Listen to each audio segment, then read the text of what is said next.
You can dodge a wrench, you can dodge a ball. What? And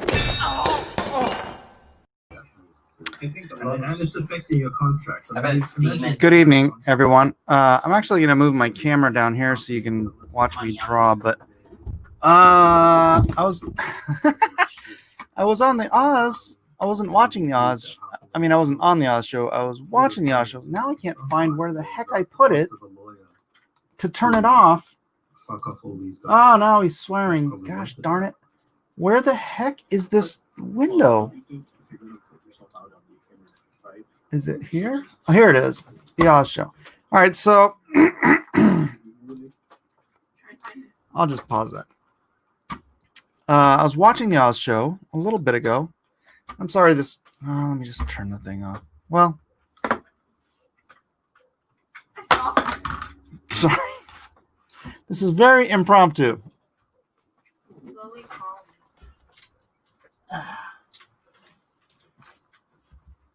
This is very impromptu, very poorly lit. And, all right, I'm just going to switch cameras here. Hold on a second. You guys don't need to watch this. This is how the pros do it, ladies and gentlemen. This is how the pros do it. All right, now I'm going to switch cameras. So, there. It's artwork. It's artwork. Now you get to watch me do some drawing. Good evening. Good evening. Good evening. Yeah, so you're going to get struck for saying his name. Say his name. Say his name. Secret comic artist pro secrets. What? It's not smoke. It's because it's not very well lit, and so it just becomes gray looking. Let me pull this page off of here. Is this going to be a drawing stream? It is going to be a drawing and chatting so that you can be doubly entertained. I popped in and I kind of scrolled back because I wanted to see who was on the show, and I just kind of stopped and then they were talking about the Liam thing, and I hate to I'm not making this. It's actually my house, that's why it's all smoky. Dark Gift, you want to come in here? And Oz said something that he said that Liam told him, and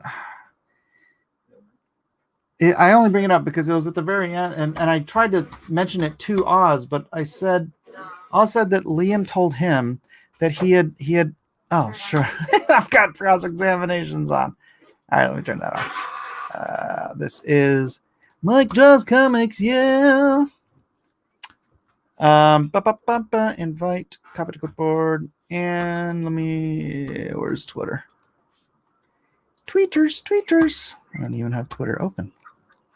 Where's Dark Gift? I guess I have to go to the main Twitter.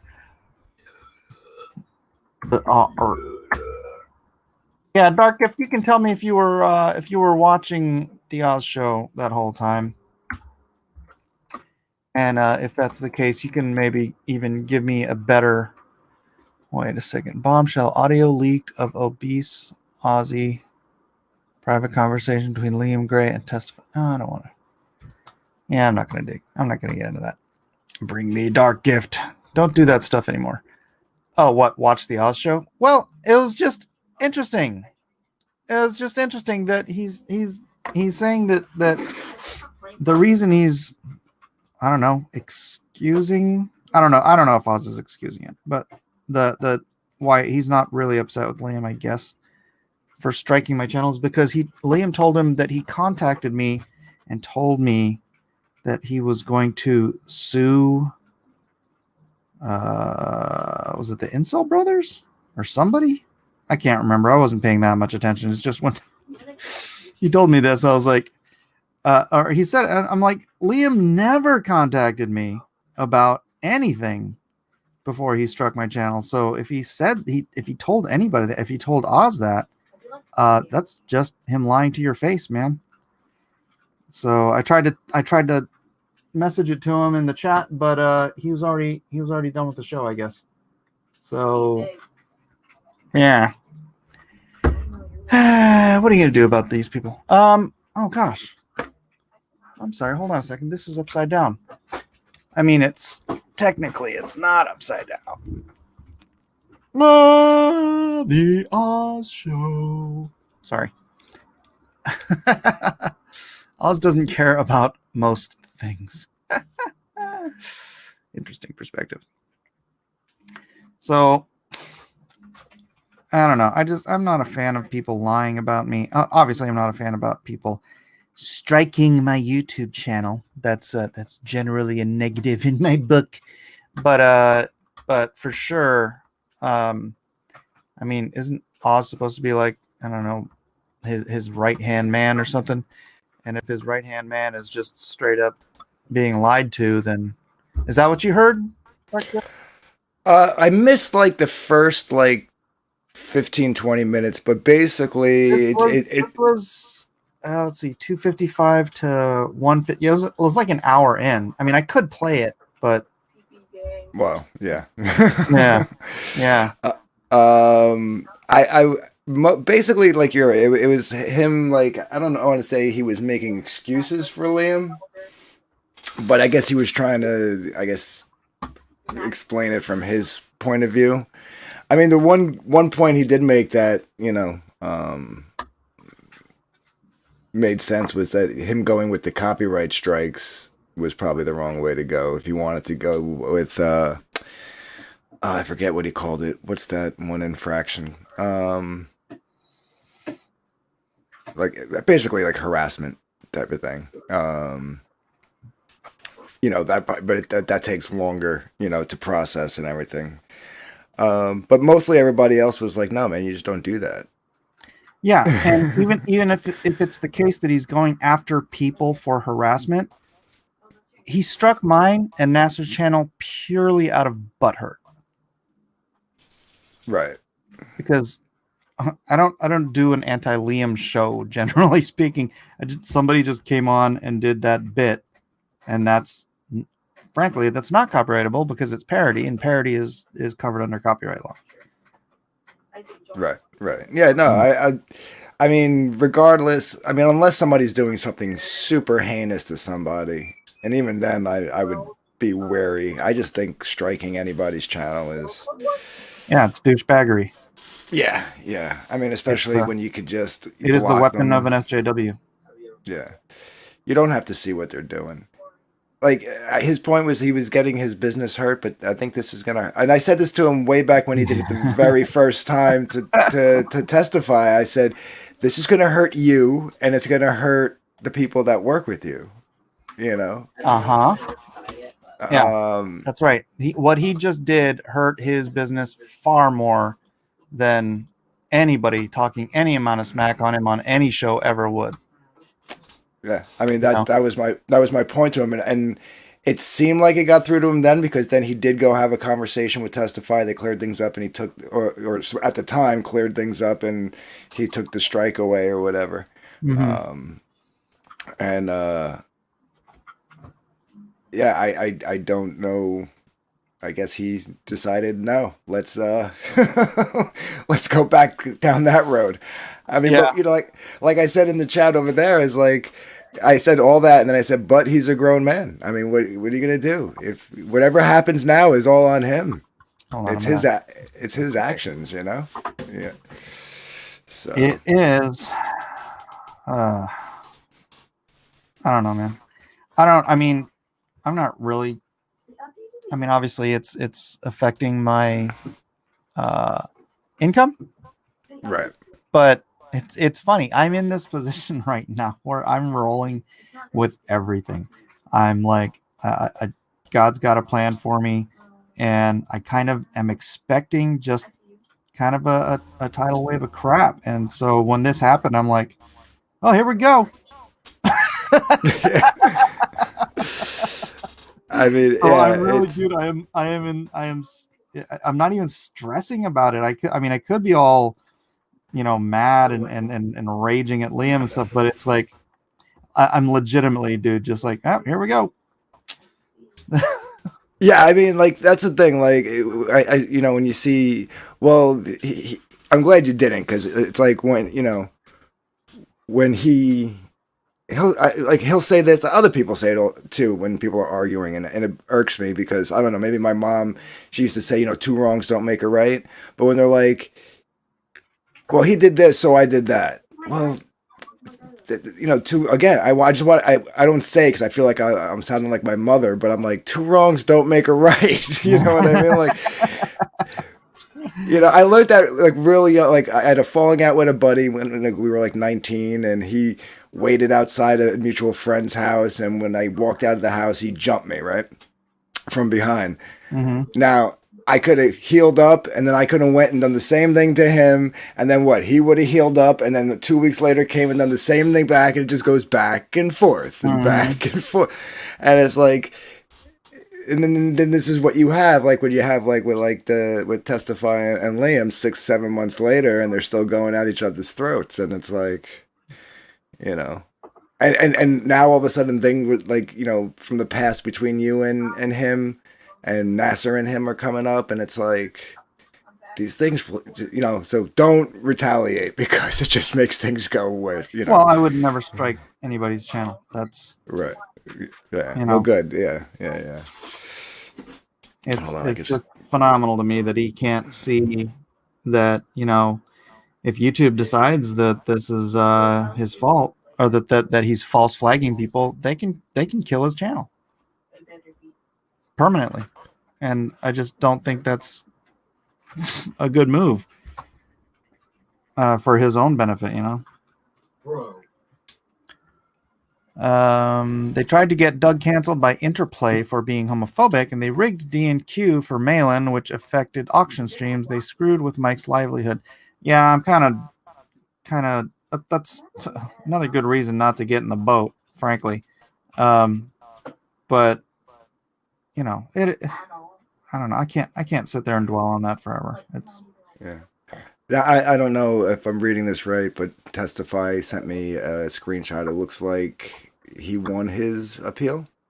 Oh, right on. Well hung and dung says, but Liam says he tried to talk to Mike before he took action. Is that a lie or no? That is an abject lie. Oh, maybe this is old. Hold on. Absolute lie. Well hung and dung. Absolute lie. Oh, this was from October. So he tried the privacy complaint thing already with them, and it didn't work. So that's what he sent me. The privacy complaint. That's what privacy complaint, I think, is like the harassment aspect. It's not the copyright thing. Well, I'll tell you what, man. If you can copyright strike somebody for making fun of you, the entire industry is a target.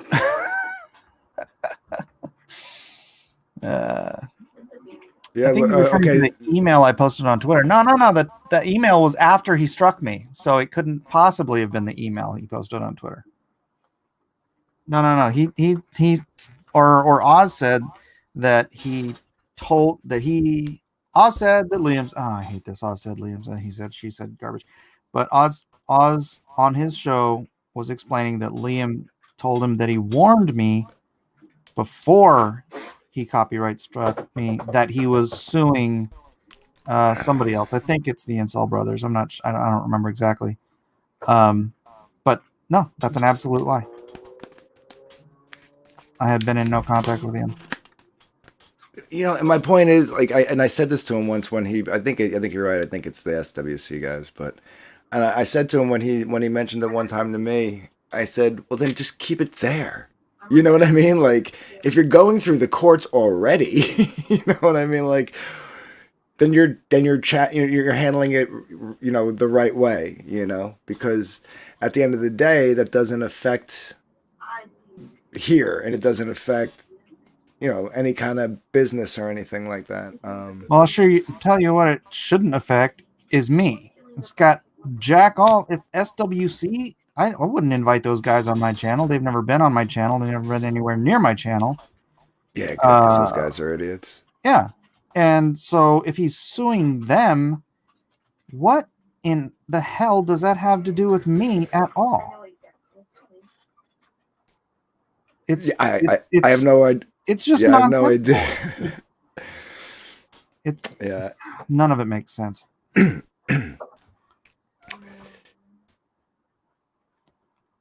Harlequin.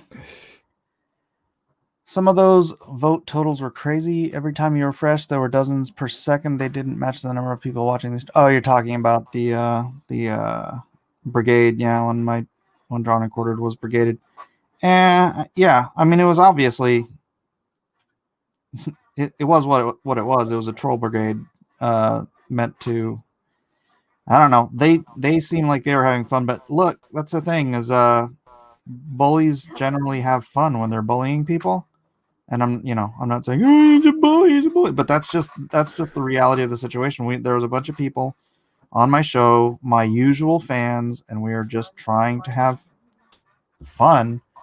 And then you have a bunch of people coming in talking all kinds of smack, and then running up the vote for one person. And they weren't even watching the show. They just Is this the mail-in thing? Yeah, it was the Malin thing, and okay. Malin's sick right now, and I don't want to drag him through the mud or anything. Right.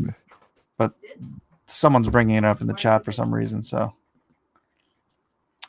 brother guy says, "I blame you, Mike. Nothing personal. I just hate ponytails." Well, he says hat ponytails, but whatever. As a fence sitter, I did see both your points of view on that argument, by the way. Of course, you did. No, but at the same time, at the end of the day, I guess I would have to lean towards your side more because it is like I said last night. This is your house. You know what I mean? So. Well, no, don't do that. Don't humor me. If you no, I'm not. No. I meant like John. Like if that's what you asked of your guests, then John should have probably respected. Oh them, yeah. Yeah. But we're not privy to any like little private conversations you might have had. So initially when it first came out, I was like, yeah, I get it. He's just trying to like entertain the crowd and have fun and everything. And well, you were, because the only private conversations John and I had, we shared on that stream when we were fighting. All right. You guys. I totally forgot everything. about that. I totally forgot about that. Yeah. You got everything. And that was the funny thing to me is like, to me, and that's why it's like, hey, if you've got a position where you think John had a case, you saw everything. So tell me what you think he had a case on, because I just don't see it. And I know some people do see it. I don't see it. I mean, my tweets were, our conversation was crystal clear from my perspective, but yeah. He took the exact opposite side of the argument, which I don't know. Maybe that's just weird perception is truth. Yeah, kind of I think. Well, yeah, I think also what happens, especially like amongst friends, sometimes you think you can get away with something with a friend. It's like, oh, he knows I'm just messing around. He won't take it too personally. You know what I mean? Well, yeah. I think you get blinded by that friendship. Yeah. Yeah, but I told him it was costing me hundreds of subs and thousands of dollars in refunds. So at that point, you'd think, oh, maybe this isn't a good thing to do to my friend. Right. Yeah. Zeno says if you sit on the fence too long, you can develop blood clots. Hemorrhoids. I think he's referring to you. Yeah. Like I said, after this week, we're going to go from being fence sitter to fence builder. I'm almost done. I hit a random slab of like just small random slab of concrete. Just in the middle of my yard, about 18 inches down. And it's like maybe like 12 by 12 as far as I could tell. And it's right where I need to put a post. And I'm like, God. 12 by 12 inches or feet? I want to say no inches. I want to say that it's about that, but it's about that small. But so there was a post there before. I'm thinking there must have been something there before. Yeah. And then I was like, man, I hope this isn't like the corner edge of like an old septic tank or anything like that. Like, because I definitely want to break that open. So, wait, septic tanks are concrete? Old ones I think used to have like a concrete, kind of like how they do with coffins. They lay like concrete down and they put the coffin in. You know. They do? Yeah. Oh. They I'm do sorry, I've here never in buried anyone. They do here in Jersey, as far as I know. Yeah. I mean, I've never personally buried anyone. I've buried plenty of people. But Testify says that's where Jimmy Hoffa is buried. Could be. It is Jersey. it's Hoffa. You found him. What am I working on? I'm working on page. Is this 13? 13 or 14? 14. Page 14 of Lone Star issue 3. Available at LoneStarComic.com if you're interested. P Money says, can I strike Mike's channel for defaming Justin Trudeau? Oh wait, I'm fine with bashing Trudeau. Keep going, Mike Draws Comics. Thank you, P Money. Yeah, if you all want to go ahead and bash Trudeau, go for it. Enjoy. I don't. That's really the know Canadian dude, right? That's the Canadian dude. Yeah. I'm not sure if you're allowed to bash the Australian Prime Minister. I don't even know what they have. I don't pay attention to other countries' leaders too much. No, I missed. I got it. 14, I think you're ahead of Ethan, says Wilberforce Wooster. Well, I'm not really keeping track, but Ethan takes longer on his pages, and I think he streams more than I do, so it's gonna happen.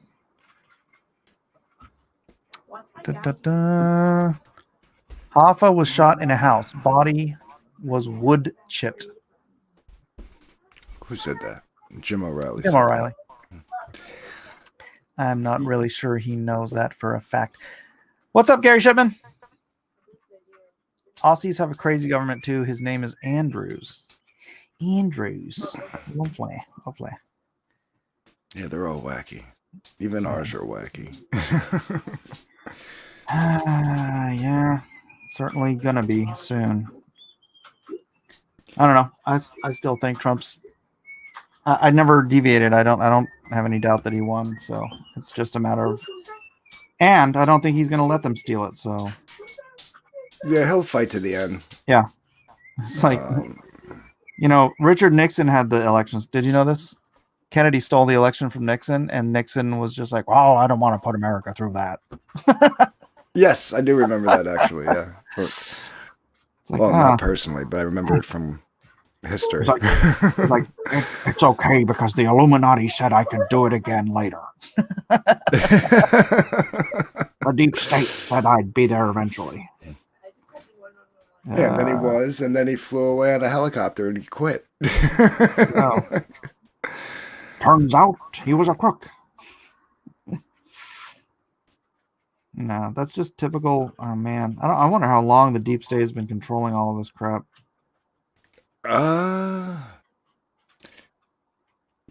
It's got to be since at least the 60s. Yeah, right. Wait, when was the CIA installed? CIA, well, the precursor to the CIA was what, in the 40s and 50s, and then the CIA came about in like the 50s or 60s. Let me look that up. See if I got that. It's been a long time. Sky Marshall says the deep state has been around since the 50s. Yeah, it could go back to the 50s. That's why I said at least the 60s, if not the 50s. We just called them the Men in Black back then.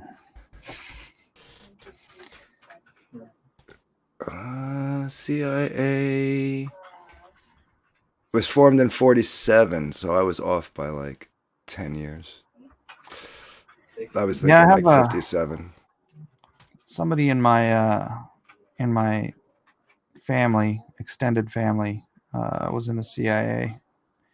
Maybe I should have a quiet talk far away from any cell phones with him someday. Dude, I had a buddy who was special forces, and he had his mentor was in the CIA, or not the CIA, the NSA, and it was like anytime he wanted to talk about practically anything, he'd like, let's go outside. We'd go outside. He'd take the battery out of his phone, because anytime your phone has a battery in it, the NSA can use it as a bug. Yeah, I had a buddy of mine who unfortunately went a little crazy.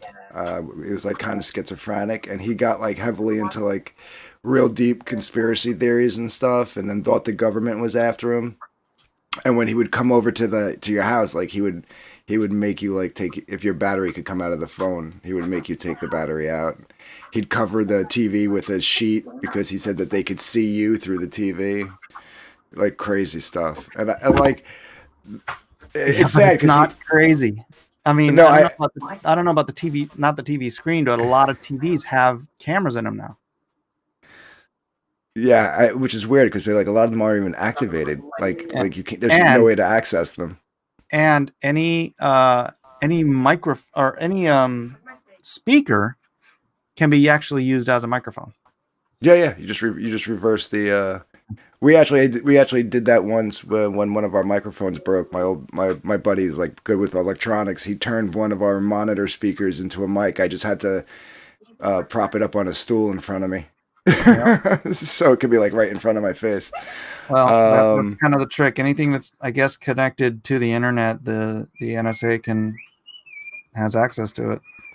Well, what's really creepy is They shouldn't. It's illegal, but they do. Yeah.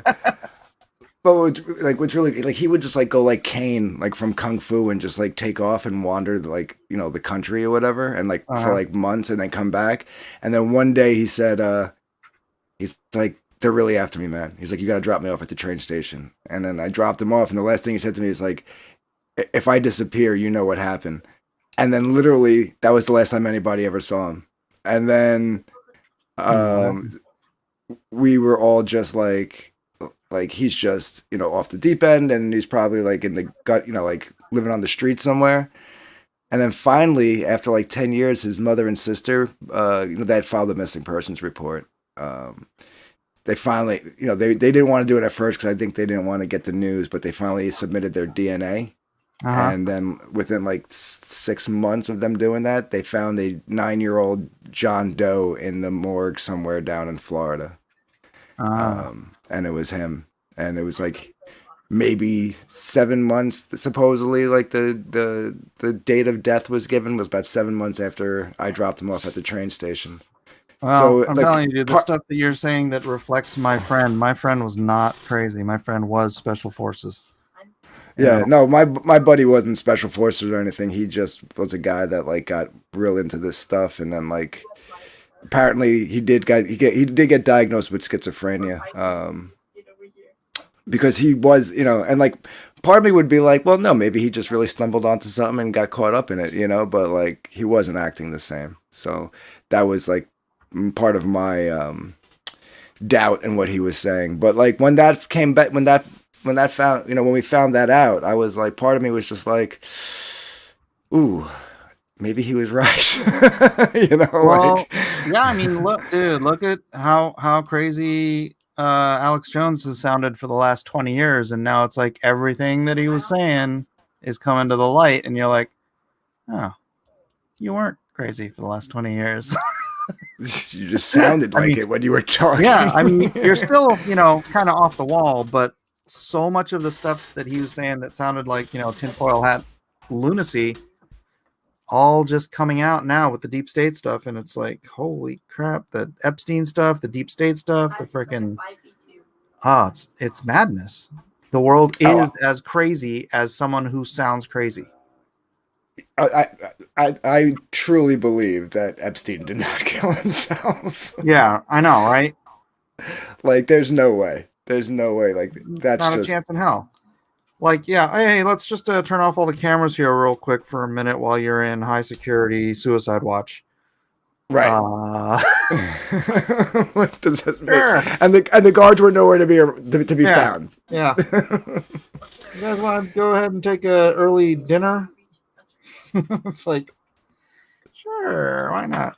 My hope is that that was faked, and that he's given up information and just, you know, pretending that he's dead in order that they don't try to kill him. This is your training thing. I want to hear more about Dark Gifts Mafia connections. No, you don't. I don't have many, but the ones I do, no, you don't. Congratulations. I have Yakuza connections. Yeah, you mentioned that not the last time, the couple two streams. Well, ago okay, when I was don't on. anymore. He's dead, but I did. Yeah. Yeah, I know really old guy who's like basically, out as far as out as you can be, Actually, he might be dead now too, because he was like in his 80s, like 15 years ago. I haven't seen him in a while, but he used to live down the block from us, and we used to sit around. And everybody knew like that he was part of like I forget what family he was Come on, part Silas. of. But yeah, the whole neighborhood knew who he was, and as kids, we would all just sit around and listen to him tell stories. Yeah. Just go sit Kevin, on if his you want front to come lawn. in, Oh, sorry. Harlequin says drop link with wrench. I don't even know who Harlequin is. Why does this person keep asking for a wrench? Because it's become his thing. Now he like his whole it's kind of funny. Like when he puts the link, somebody's link in, and he'll put links out in the chat, for promoting people's books, and he'll be like, Mike has book, back book, and then put the link in. Back But book. Mr. Dongs, if he's dead, that's as out as you can get. No, that's true. That's true. But he wasn't killed. I think he might be like naturally dead. Oh, really? Well, I yeah. mean, dude, do you really think Andrew Breitbart died of a heart attack? I don't know much about that, actually. I never. I mean, I know that's supposedly like that he died of a heart attack, but I never really like looked into like his whole, what was going on with him and the government and stuff like that. You think he was offed? I would suspect it because he seemed like he was very healthy, and he was very much ahead of the voice fighting against the deep state, So, Yeah. if they can make it look like it's natural, I don't, these are people Robert- that are stealing the vote of everyone in the country, essentially. Do you think they'd stop at trying to cover their tracks by offing somebody? So not a thing, Well, Robert says, it's believable because he did drink a lot. So, I mean, I guess. Okay, if Cecil's still around, if Yeah. Berserk Guts is still around, then Yeah. Andrew Breitbart should be around. I mean, hell, if I'm still around. I had my fill, I played in rock bands for 20 years. I lived a life before I was a famous rock star. Yeah, what was the band? I had a few. First one was a metal band, death metal band called Morbid Anatomy, and we just that was high school. Like we had that band like from like junior year in high school to like a couple of years after. That was fun though. We used to play, a lot of like the metal clubs in North Jersey and Manhattan.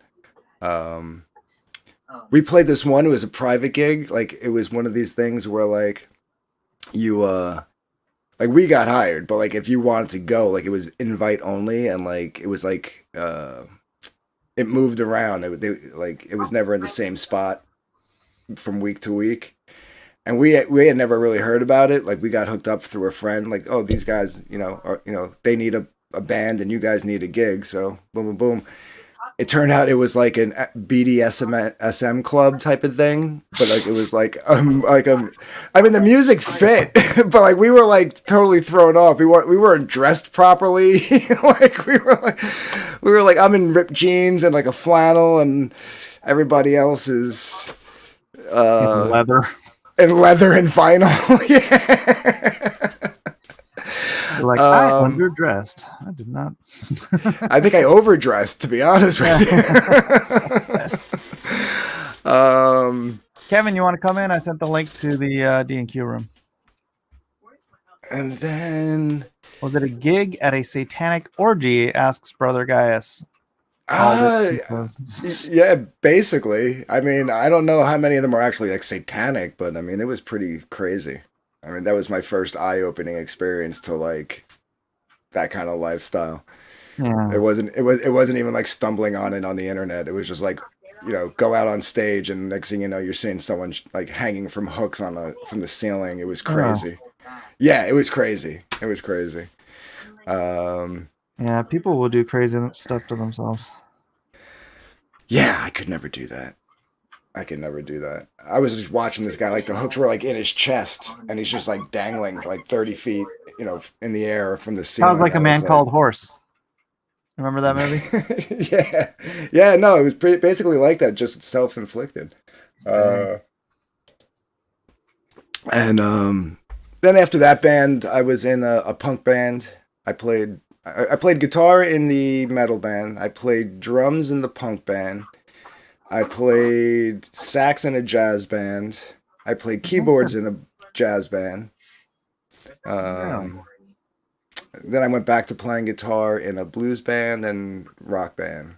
So yeah, I've played in a few different bands. Is any of the music yours? Yeah. I write.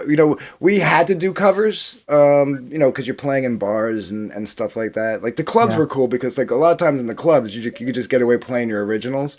But like when you're playing in the bars, the bar audience really kind of wants to hear songs that they know. Yeah. And we didn't really like doing covers. But we obviously did because we had to. This is back in the late '90s. I mean, there was one band I was in. We were a 4-piece acoustic band, and we were getting paid like $600 a gig. Now, like a 4-piece acoustic band's lucky if they're getting $1.75 for the night.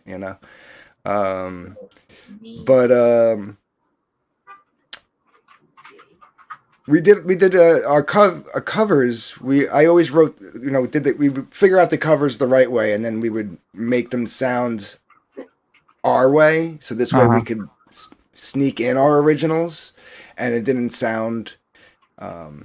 It sounded like everything fit together. So like when I do if I do a cover of there's like a handful that I do like note for note, but I do Prince's When the Doves Cry, but like totally not the way you would expect to hear Prince's When the Doves Cry, it's a little more slowed down.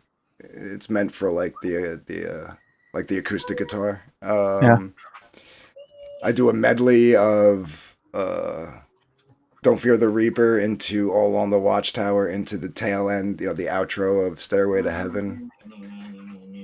Cool. Because I come, growing up in the '90s as a guitar player. Like you remember in Wayne's World, the sign in Guitar Center said "No Stairway." That was like a legit thing. Like nobody in the '90s wanted to learn how to play Stairway because everybody would always say "Play Stairway." It's almost like when you hear like "Play Freebird," or in the metal scene, "Play Slayer."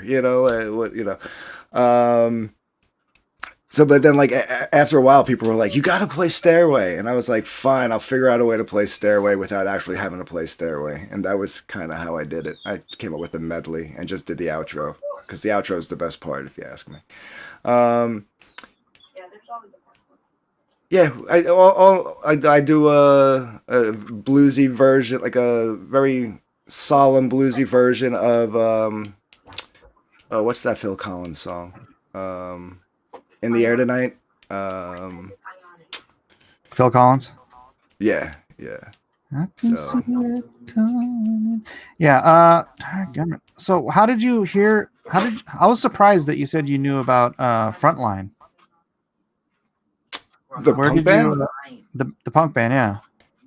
A buddy of mine. East Coast, and they're a Bay Area punk band, so. A buddy of mine, like I said, originally I was more into metal, and then I got into punk because of I started to research. I always wanted to know all right, these bands are influencing me. Who influenced them? So then I kind of and what you call it You always catch me on a late hour over here, and my mind goes dead. Metallica's bass player, the first one that died in the bus accident. Best bass player ever. I can't think of his name right now. But anyway, he was from the Bay Area, and he liked that band. How'd I get first place? Is it Usted? No, Jason Newsted is the one that replaced No, he's him. alive. Yeah, he's alive. Mustaine left, or he was kicked out. He was kicked out. He was kicked out on. The funny thing is, my hometown is where the Metallica fan club is based, and that's because when they got the gig, they came out and stayed here with the guy who got them the deal to record Kill 'Em All. And they stay, like, if you look in their first like 4 or 5 albums, they give thanks to the Old Bridge Militia, Old Bridge Metal Militia, because I grew up in Old Bridge, New Jersey. So, which was Cliff Burton. Thank you, Pan. You're the man. Yeah, there you go. My brother would have totally known. Yeah, but he liked Frontline, and that's how I found out about that. And then That's funny. back in the late 80s and early 90s, it wasn't like the internet where you can just go online and start downloading albums. I had to literally go like look for like bootlegs, and I met a guy who had a couple tape, of yeah. yeah. I met a guy who I knew, like I said, I'm from the Bay Area, so I knew guys that I mean, I met the guys in the band because we used to go. It was just downtown San Jose. They'd play all the time, and I hung out with like Steve Caballero and a bunch of these guys that they all just they ran in that same circle. Dang it, I'm trying to remember David. Not Rodriguez. Anyways, and so I just thought they were a local band because I saw them so much. It was like I didn't realize they were all the way across the country. yeah, well, that's I met a guy, like I said, who was like real, like when I started to like branch into like going to punk shows and stuff. Mostly back then it was mostly cover bands anyway. There was really no new, unless you were listening to like Green Day or something. There were like no new punk bands. But like I met a guy who was diehard punk guy. Like he was older. If I was like 19, he was probably like 30, So he was, not old, but older than I was at the time. So he had been around for a bit. And he had like 4 of their actual albums. Oh, really? Yeah. But he toured around. Like he used to like be a roadie for shows and stuff. So he toured around a lot. So he probably knew about bands that like we wouldn't have known in Jersey otherwise. But that was the same thing with like Mucky Pup. Mucky Pup was a Jersey band. Did you follow any skate punk like Agent Orange or Faction? I liked Agent Orange. I don't know Faction. I knew of them, but I never really heard much of their music. If I did, I don't remember. I don't remember like. Yeah, that was Caballero's band. Yeah, because I'm sure I'm sure I did because like I said, I hung out with some guys and they would play stuff and it's hard to keep track. Like they put on 6 albums in a row and you're like, which one was that? Like who played that one again? But I kind of stayed. I stayed more metal, but I like got an appreciation for punk. Of course the standards. Your Sex Pistols and stuff like that. Love the Sex Pistols. But, PIL. Clash, PIL. Clash, yeah. Good British punk bands. Jazz Crab said he had a Mucky Pup. Yeah, I'm surprised when people like outside of New Jersey hear of Mucky Pup. Like, a lot of them are always like, "Oh yeah, the Hippies Hate Water guys," and I'm like, "Yeah, that was like their like radio friendly hit." But but they were I wouldn't listen to them with your kids around. But yeah, they're pretty vulgar, but like they very political for their time for the '80s. They were like, they called out everybody. They didn't care. They called out Reagan. They called out everybody. They had a song called Oliver North. Wait, who are you talking about? This band Mucky Pup. They're like, they rode the line between punk and metal in like the mid to late 80s, early 90s. Yeah, I'm not familiar with that one. You know, they were also Billy and the Boingers. I did know that, but I never bought one of those albums. But I got to meet the singer not a couple of years ago. He was a really cool dude. Had a couple of beers with him. Took a picture, signed an album. I saw them and DRI, which is more of like a thrash band, but they have punk influence also. They did a show, a double header show. How about the Cramps? You like the Cramps? From what the songs that I heard, I've only heard maybe like 6 songs of theirs. They seem to be like genuine, like at heart, like true punk. Yeah, it's like rockabilly punk. Yeah. I dig that. Silas, look what I got. That's cool. No, the reason I was wondering about if you have any of the songs of your own, do you put stuff up on SoundCloud and try to generate some income off of the stuff you've done from your past, or? I did at one point, but then the group of guys I was playing with for a few years, up until a couple of years ago, we rearranged a lot of them. And I like those arrangements better. They're a lot more, I don't know, they just flow better. And we never professionally recorded them. And we only have like some video recordings of some of our shows. And since the bass player passed away, me and the other guitar player, we haven't done it yet. But especially now that with COVID, we definitely haven't done it because he's got kids, and I'm not going to risk going over there and. And catching possibly, it or possibly bringing it to the kid. Dude, kids are practically immune to COVID. I know. The people you don't have to worry about. Listen, I know his wife. We were all friends back in since junior high, and she's frantic about it. And it's like, yeah, there's no arguing with Becky. I'm just, you know what I mean? But the two of us are going to sit down one day and try to listen to some of the videos and see if we can piece together some of his bass lines, and then record them.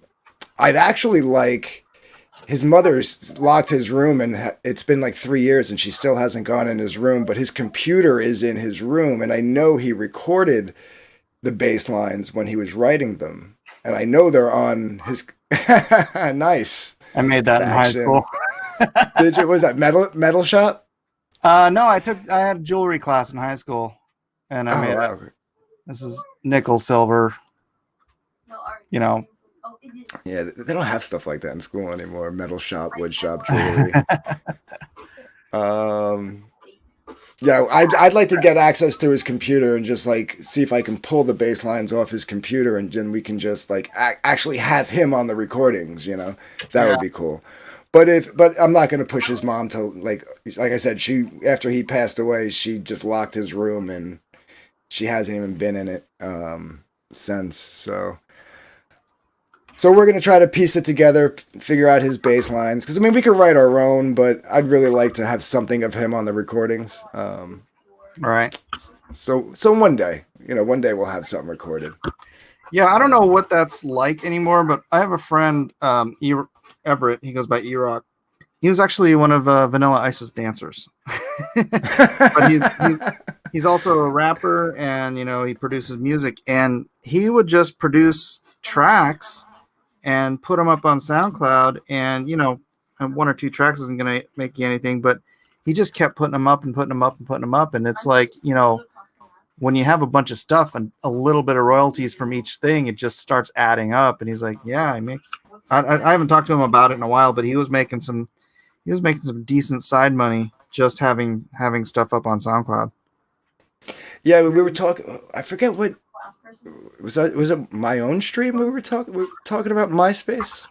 MySpace came up. Yeah, I don't know.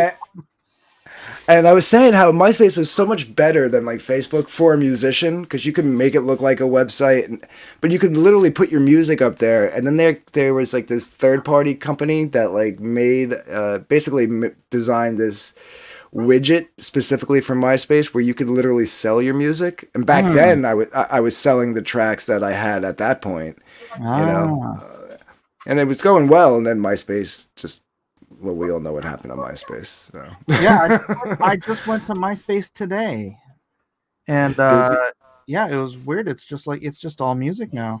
It's you don't Yeah. even have. I can't even access my old MySpace account. They have it. You just have to like remember what email and reset your really? password. Yeah, because I literally after we were talking about it, it was funny. We were talking about it. I was like, now you're gonna make me go look, and I went and I reset my password and I logged in. But like, out of like all the hundreds of pictures that I had up, there was like maybe 7. You know what I mean? Like a lot of stuff got like wiped away, I guess, when they changed servers and stuff. But I think it's all music now because I think Justin Timberlake bought it, if I remember correctly. Really? And tried to like salvage it. I don't know if he still owns it, but I know at the time he bought it. And Wait, didn't Justin Timberlake play the guy that started Napster in that movie? he played. You have to match.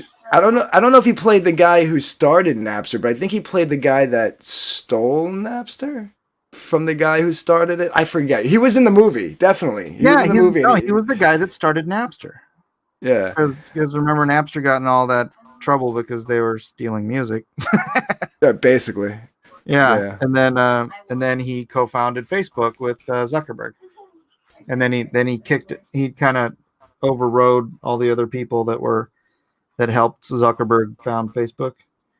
Oh, right. Oh, yeah, that's what I'm thinking. To the side, It's been a while since I saw that movie. Yeah. That's funny. And now life and reality meet. Life imitating art, right? Yeah.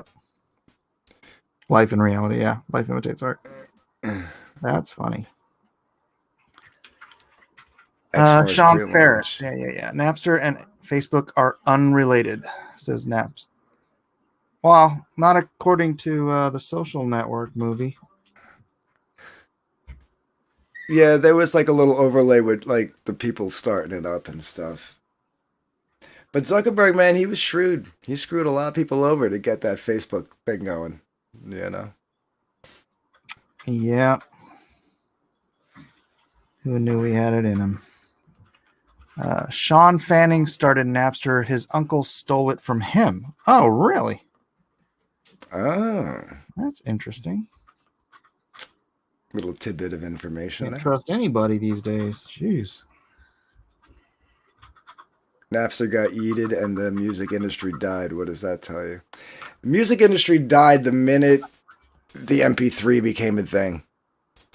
Yeah, I got it. On Yeah, you know who was like, I don't know if you watched any Prince documentaries, but dude, he was so ahead of the ball on all of this stuff.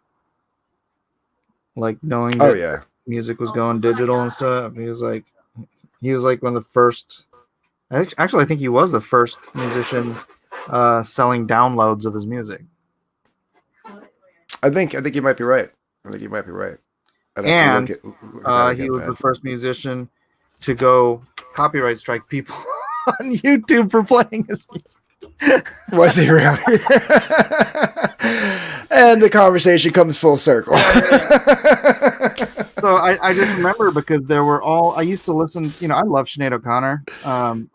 But I would go to show my my niece and my whoever, my daughter, whatever, videos of Nothing Compares to You, and they were all silent because it was Prince's song and they weren't Yeah. allowed to play them. So it was just a video.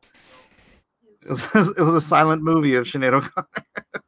Yeah, well, that's why they had to start doing the copyright claim. That's why with like music, you just get a claim, and you don't get a strike because it's basically the music guys. They want the money. They'd rather have the money than take you to court over copyright. So It's- Taking people to court.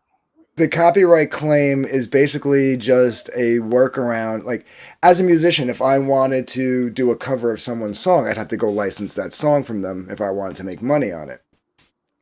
The copyright claim is basically YouTube's way of getting that money. Basically, they're acting as the licensee. Any money you make on that particular video will now go to the All right. the copyright owner. The issue I have with that is, well, if I directly license the song, if I track down who owns the copyright and I license the song, yeah, I pay money out, but then when I go make money, that money's mine. So on the copyright claims, shouldn't it at least be like a 70-30 or something like that? Right. Like I should still make a little bit of money, I think, but it doesn't affect your channel at all. People get all freaked out about it. I'm like, I mean, unless you really need that ad revenue, I mean, having a song play on your stream or your video once in a blue moon isn't going to kill your channel. Yeah, I'm not gonna make enough money off any individual video to worry about that. So I'll play Right. my Froggy Fresh and my Yeah. The only one, Denmark, for Five. some reason, Denmark does not like to have people play other people's music. Anytime I play something, I'm always like my videos are always banned in Denmark. Like, just can't be shown in Denmark. Denmark. That's weird. Yeah, I don't know why. And the Eagles, though, they are one of the harder ones. Like, they will block you. Like, I had somebody on one of my open mic streams play Hotel California, and I had to edit it out because they just YouTube wouldn't. They just hid the video. Yeah, Eagles are sticklers like that. So, but for the most part, yeah. Oh, hey, Elijah's here. Elijah, you want to play some music? I want to hear it. He wants to hear it. Have the solos done on my song. He says he doesn't have the solos done on his song yet. That's all right, brother. Yeah, just play what you got. Give me like 30. 30 minutes? Crikey. I hear him strumming on an electric over there. Yeah. Yeah, What kind of guitar? it's Jackson. I think it's an Explorer. Oh, nice. Yeah, gotta go traditional when you go Jackson, man.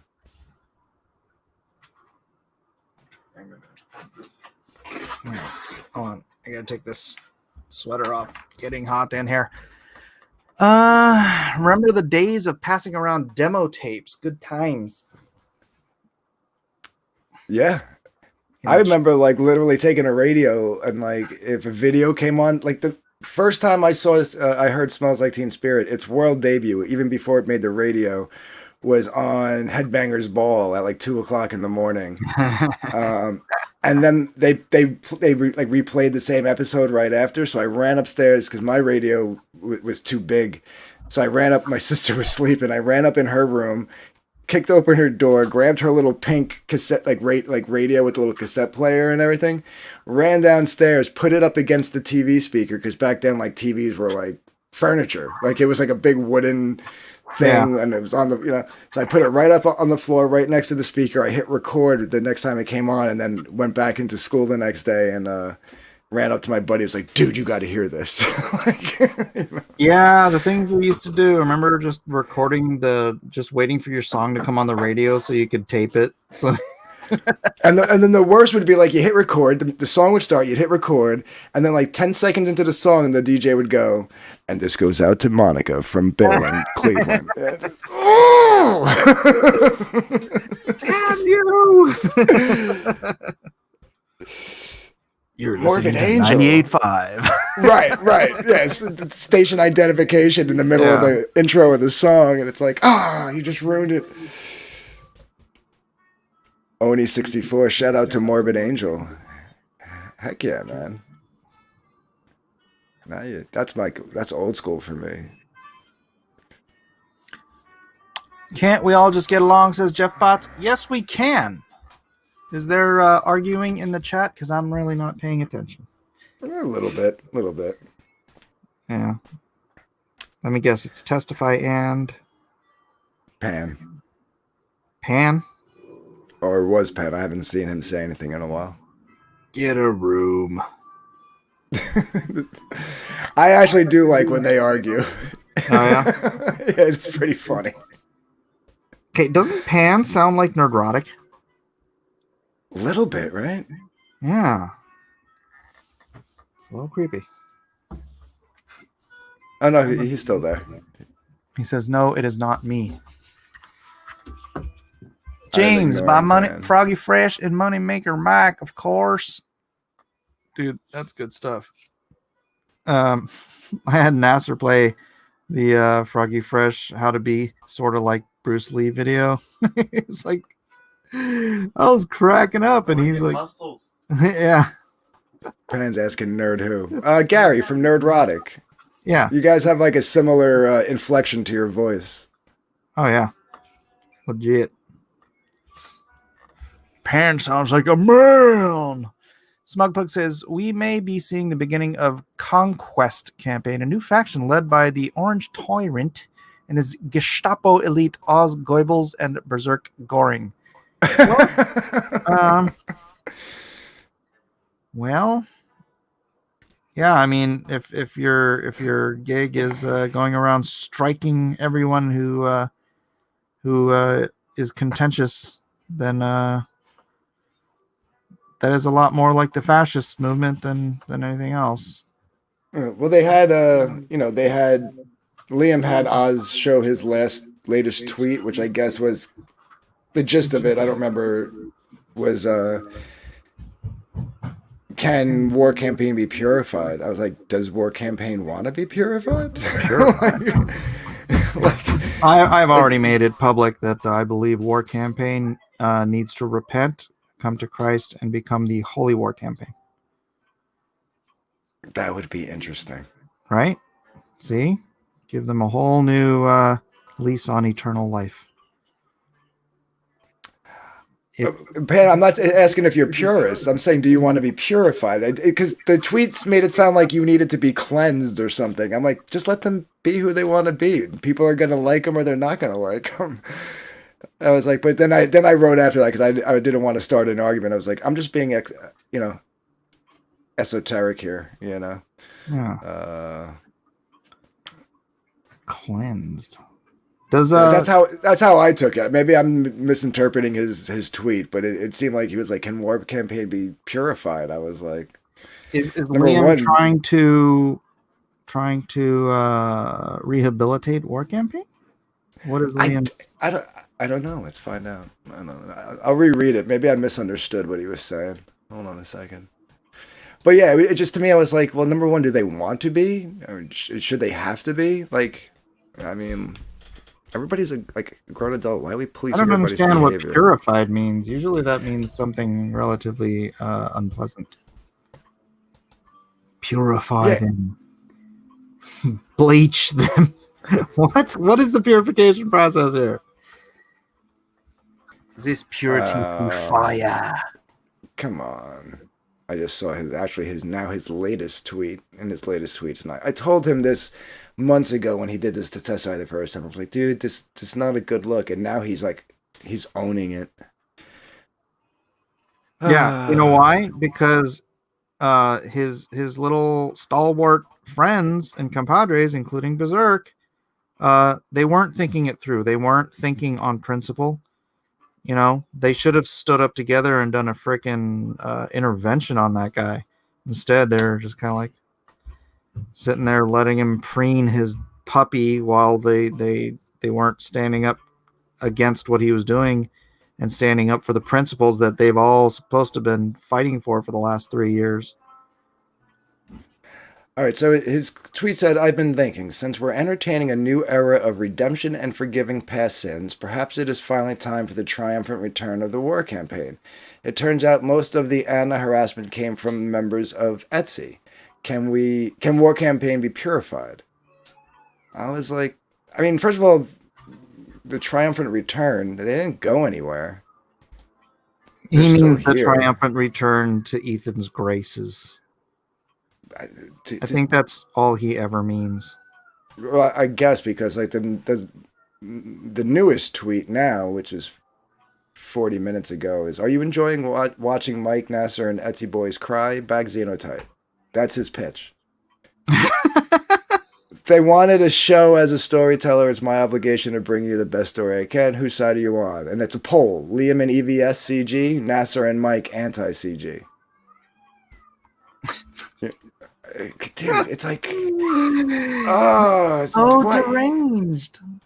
I don't even know if I call it deranged. I think it's just No, dude, that is deranged. I think it's more like stubbornness. Like, how many people have to tell you this is not a good look before you realize it's not a good look? I don't know, man. I think Jesus could come from on high and freaking slap him in the face and tell him to knock it off, and he wouldn't.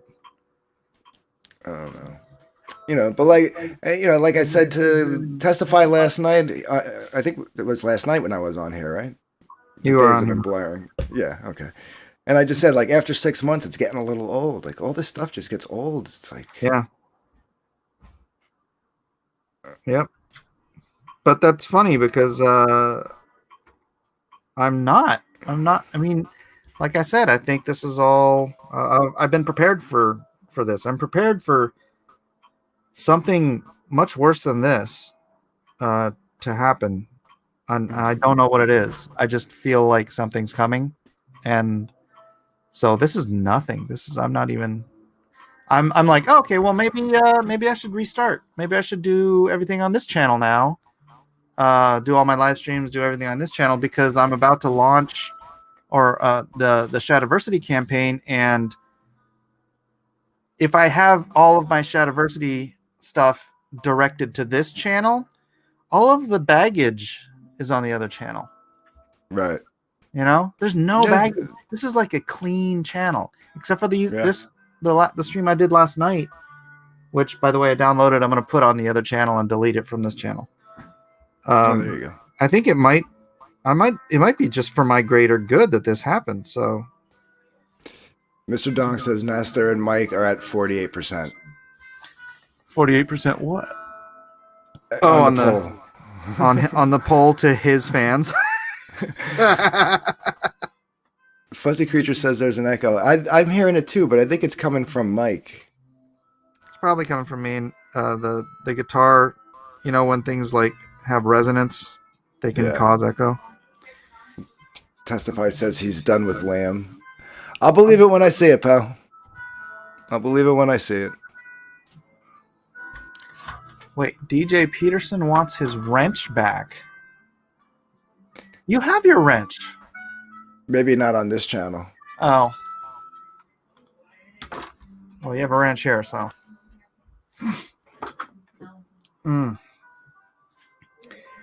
Well, that was an interesting experiment last night in trying to get people to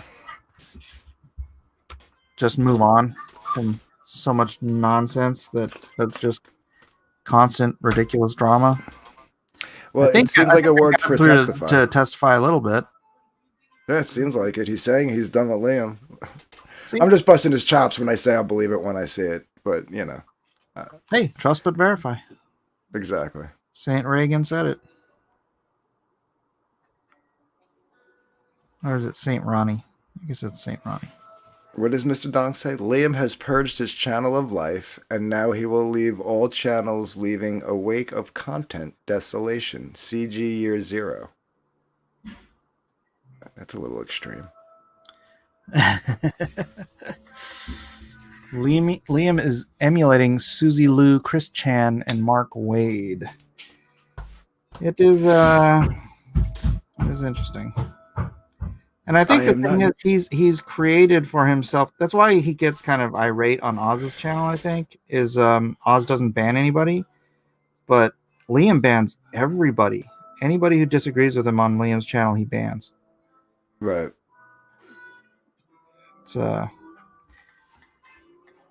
That's so all this stuff isn't very, it's not like it's out of the blue, right? It seems very par for the course. That's if you're golfing with Liam, anyways.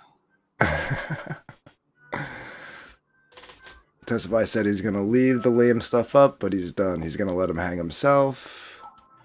And he is. If he keeps this line up, but he's got people working for him, right? Isn't that his whole thing? He's starting a company. It's not just him. You know what I mean? Like, yeah. It's different. Like with me, when I do something, it's usually me, Right. And if I do something stupid and I say something stupid and it comes back on me, then it's just me that I screwed over, Yep. But he's got what? He's got Irishman. He's got Odie. Scotsman. Scotsman. I'm sorry. Who's the one that? I don't know. He that's might the- have an Irishman too. I don't know. There is a guy named Irishman, but yeah, you're right. It's Scotsman. I always get those two confused. Yeah, he's got Scotsman. He's got Odie. I think what that girl Manga Chan works for him now. I don't know. Yeah, Yeah, if these people are going to be relying on his ability to sell another book, he'll still have a few devoted people, but yeah, he just, absolutely. I guarantee you, he just cut himself off by at least 50%. You can't be part of a movement. Not everybody's going to be as defensive of making SJW moves as the little round table last night, you know. No, there was people in the chat, in Oz's chat tonight, that would normally be defending him in certain things that were they were like, I can't defend him on this. It's You know. indefensible. Yeah. I noticed it was a very small room in Oz's show today. Was that on purpose or? I think so. I mean, he did throw the link in the chat. I was laying down, so I didn't feel like getting up and going in.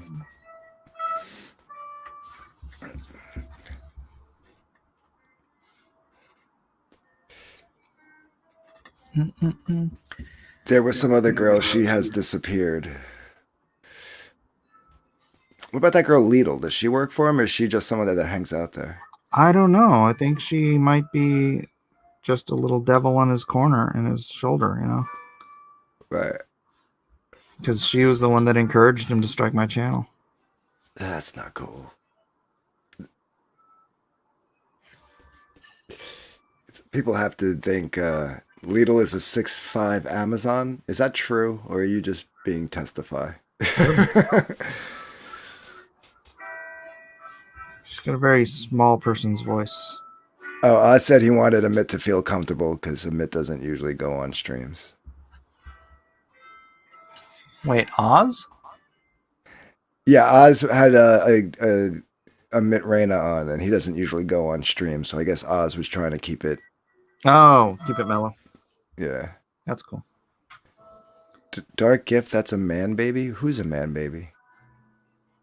That's a man, baby. Not that's a man, baby. That's a man, baby. Oh. Well, there's no comma there. Lidl and Micah give Liam horrible advice. Yeah, is Micah even, I don't even know. Is Micah backing him up on this? Because Of course he is. Micah, what are you doing? Testify said Lidl and Micah were the ones who told Liam to strike all the channels. It wasn't just Lidl. Oh, really? DJ Peterson said, "You're a man, baby." All right, You're a man, baby. I guess.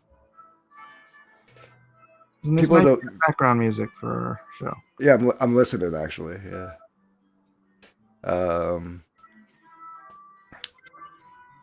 I love being the brunt of jokes. People don't get that.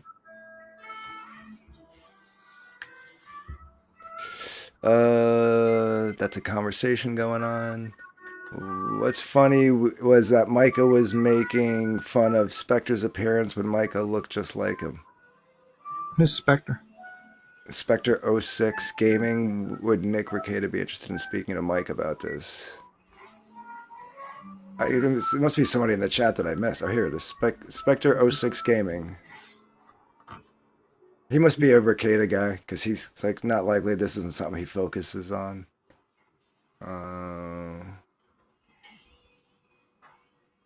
Bullet, do you guys at least get some knitting done in these gossip circles? That was good. I get some drawing done. Yeah, drawn. Oh, here we go. I think Well, it's Mike not should- gossip. It's to do with my business being targeted and me losing money because somebody got butthurt so it's not really gossip. It's my business. That's true. This isn't really this is cause and effect here. Did you guys hear John got COVID? Yeah, I just heard today. Yeah. Oh, my test came back negative. I'm COVID free. So Right on. yeah. Mike's 13 rules of life. I'm back. Did Dark Gift just say he likes being the butt of jokes? Gay. Okay. It was, Vale Ned says it was weird. Micah did a stream last night that was about self-examination and trying to get along with other parts of CG, and then he went on Oz's stream and didn't bring any of those nuggets of wisdom. Wow. Yeah, you gotta be consistent. I've never heard the word wisdom and Micah Curtis in the same sentence before, unironically. Micah seems to be the front of a lot of CG jokes. Well, he is what he is.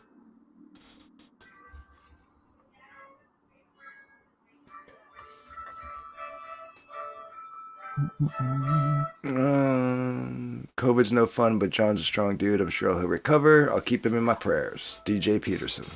Yeah, John will be fine. Yeah. I'm sure if he was feeling like uber sick, he wouldn't have tweeted out. You know what I mean? Yeah. So I'm sure he's feeling better. Well, that's basically what he said in the tweet. He said he was feeling the best today that he had been. So They probably Even got Dark to the Gift what- hospital, and the hospital was probably like, all right, somebody with COVID. We haven't seen one of you in months. Yeah.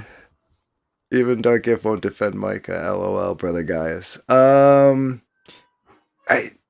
mean, Don't be tempted. Don't be tempted. no, I'm not. If he's literally sticking up for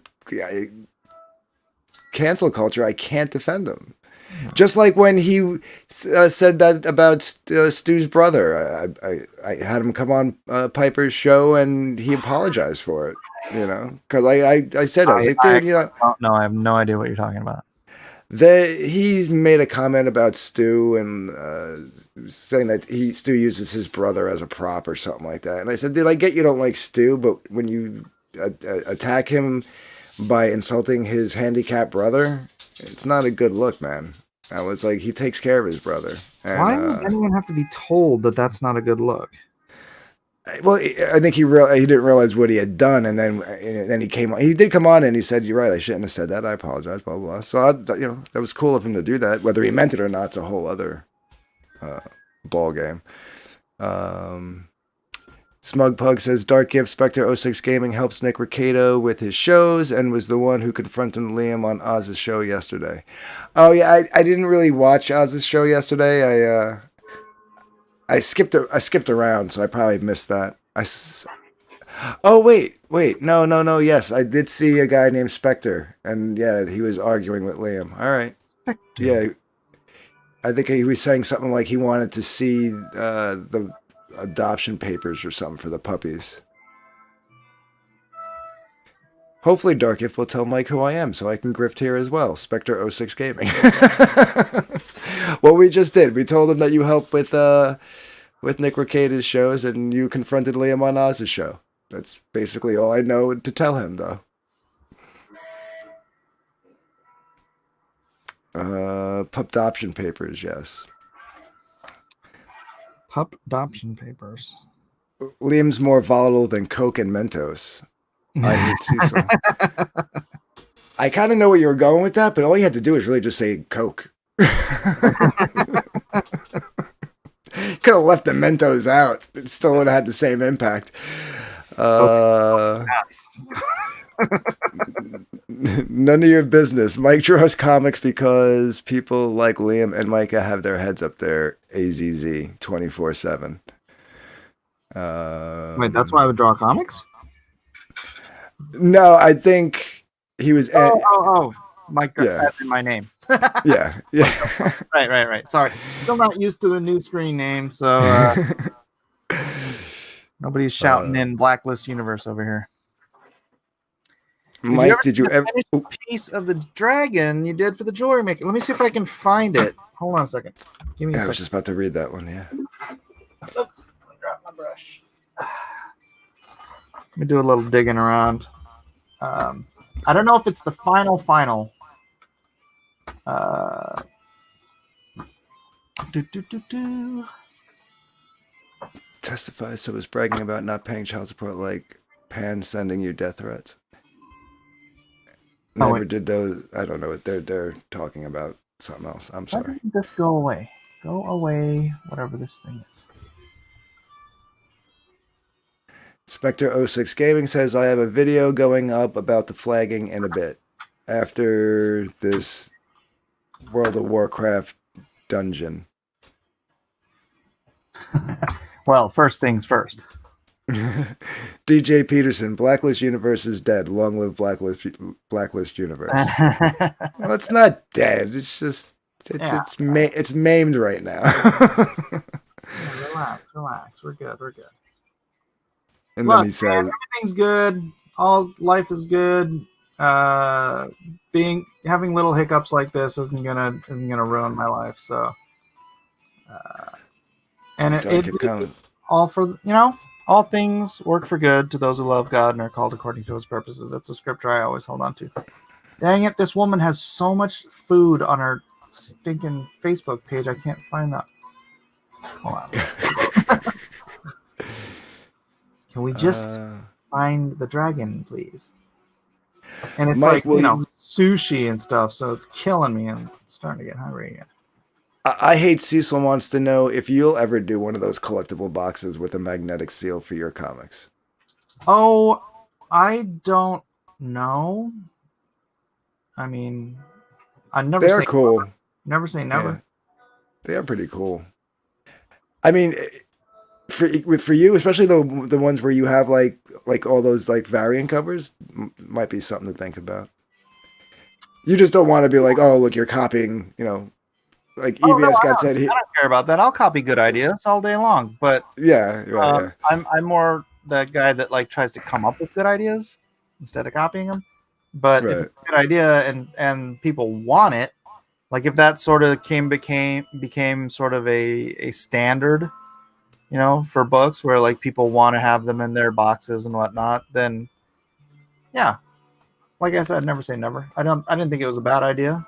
You could always do a twist like Samedi did, right? With that one book, the mascots, Mighty Mascots or whatever. They did it was the same concept. It was a box with the magnetic seal, but it was a cereal box. So like the lid was on the top instead of it opening like a book.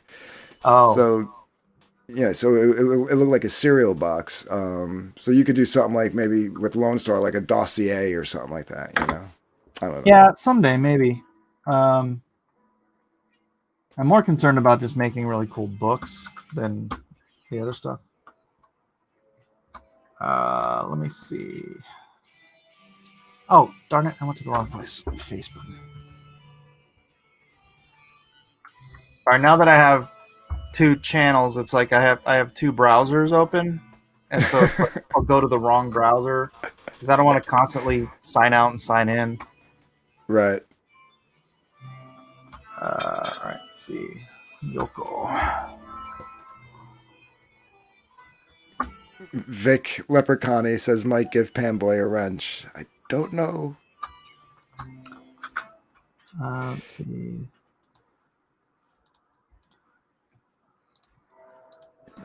Where is it?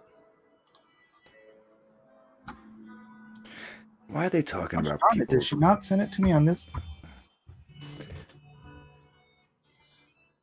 I think maybe. Mike, have you challenged your strike yet? Yes, I think he did it. He said yesterday he did it as soon as it happened. So yeah, right away.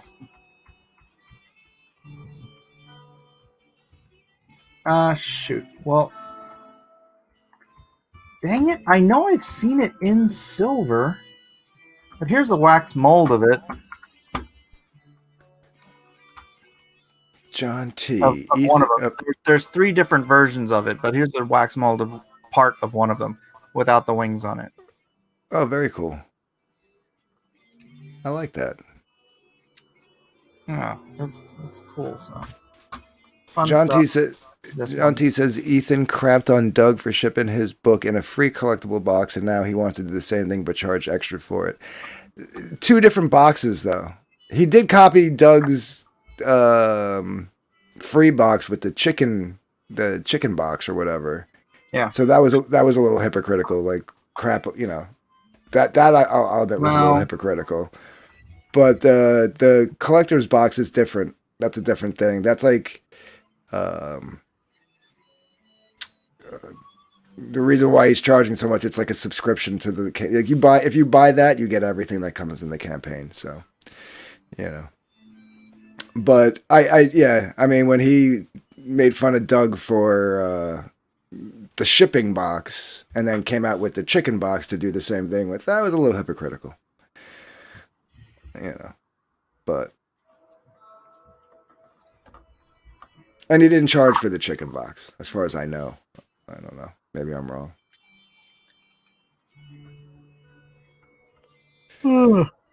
Sorry. That's way cooler than the crap I Lost Wax cast. Oh, Lost Wax casting is you throw hot wax into water, and the shapes that it makes you can like merge together and create jewelry out of it. At least that's what I recall from my jewelry class. Did you make that wax mold, or did you just design No. I just did the design. I don't have time to do. I haven't done any wax molding since I was like 18 years old. I used to be an apprentice jeweler at a company in San Jose called Christensen and Company. It's one of my earliest jobs. Oh, that's funny. I did the same thing back in '99. My buddy's parents owned a. They made like mass produced engagement rings, like you know, and they worked on I worked on the Diamond District for about 6 months to a year. I don't remember exactly how long, but then he decided to retire and sell. But it was fun. I had a good time. I learned how to do wax molds. They brought me in to do some new designs for them, and they even let me freelance and do one-offs. Like yeah. So, and it's funny because living so close to the city where a lot of the one-offs were sold. I'm working as a bartender in restaurants. A couple of times I'm looking at this lady at the bar, and I'm looking at her engagement ring, and I'm going, "Can I see the inside of your ring?" And sure enough, there was my stamp. I was like, I designed your ring.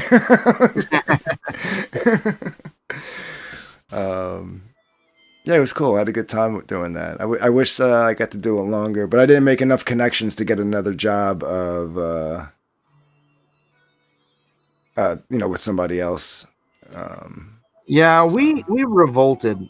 Pretty much me and I think all of the apprentice and designers quit on the same day because we didn't like how we were being treated. This guy Christensen, I can't even remember his first name, but he would take our designs, right? He'd like, hey Mike, design me an octopus pendant. And so I'd sit there and I'd do all this research and I'd look at pictures and I'd do design work, and then I'd come in and I'd design the whole thing, and then he'd come in, and I mean, I guess this is the job, but it just pissed me off.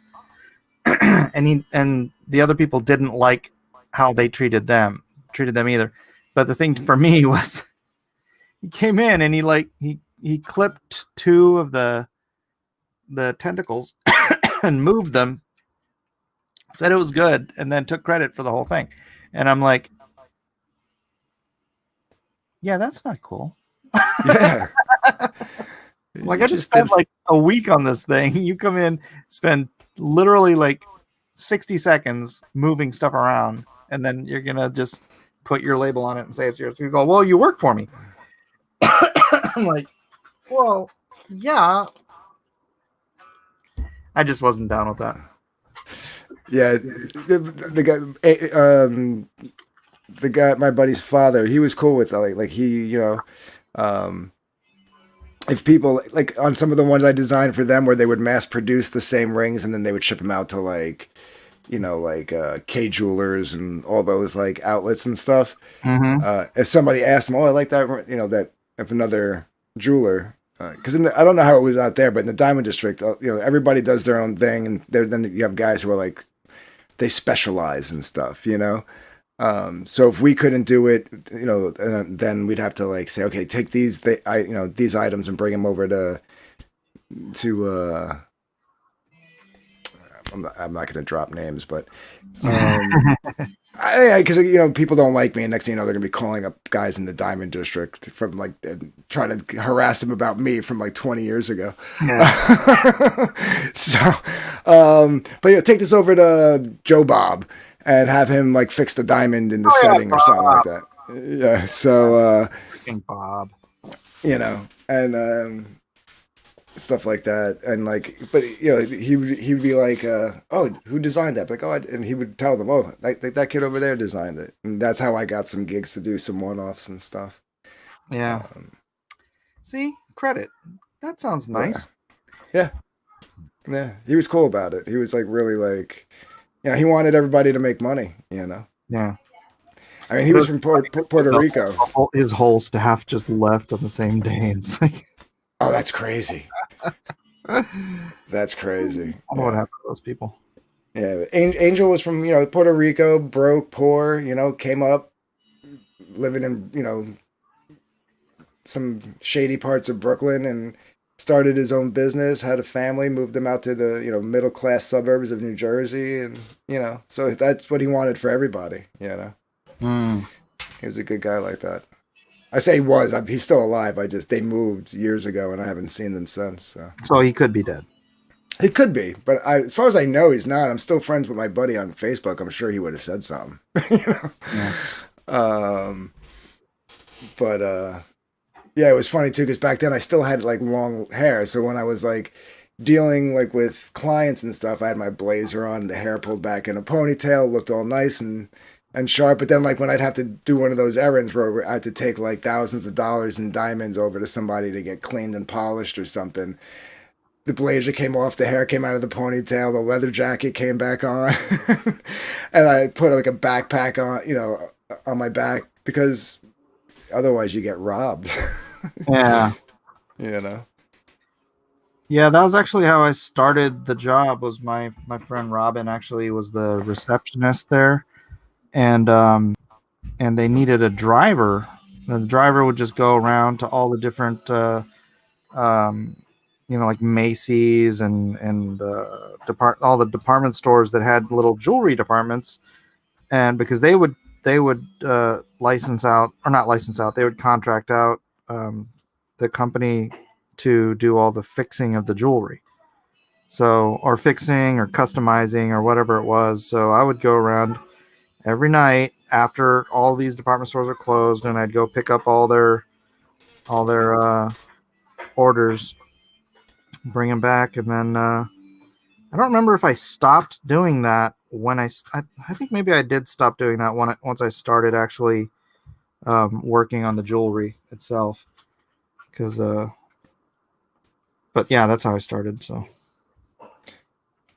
I hate Cecil says enough diamond talk. Bring out the Bitcoin. Bitcoin's taking a breather today. It's had one crazy 6 weeks. So today it's I don't know. It might be down a little bit. Velmed says Mike and Nasser have dropped to 47% in the poll. Oh no. Heavens to Megatroid. You know what's hilarious? Me not streaming on Blacklist Universe, I'm gaining subs. I didn't realize all I had to do was nothing. Who knew? Who knew? All I have to do is nothing, and my sub count goes up. Interesting. If I had known that years ago.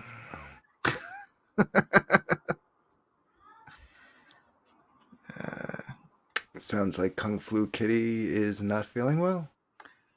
Yeah. Her whole family's been sick for a minute. Oh, sorry to hear that. Hope you guys are getting better, Kitty. Seems Mike is benefiting by reinventing himself after a strike. I'm what now? Benefiting by Since- reinventing. Yeah. Thanks for the strike, Liam. I've got more subs. See, all things work for good. Just like I was saying. Bullet says people upset. Yeah. Oh, people upset about the takedown deciding sub, I imagine. Entirely possible, but I haven't asked anyone to sub to Blacklist Universe. I asked them to sub over here. And actually, I've gone up pretty... What am I at now? 600... Let me double check. 6... Come on. Slowest refresh ever.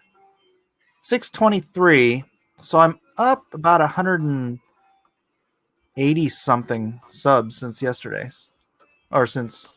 Yeah, I guess yesterday, huh? Wow. Not bad. I have more subs than Mike. I only have 640.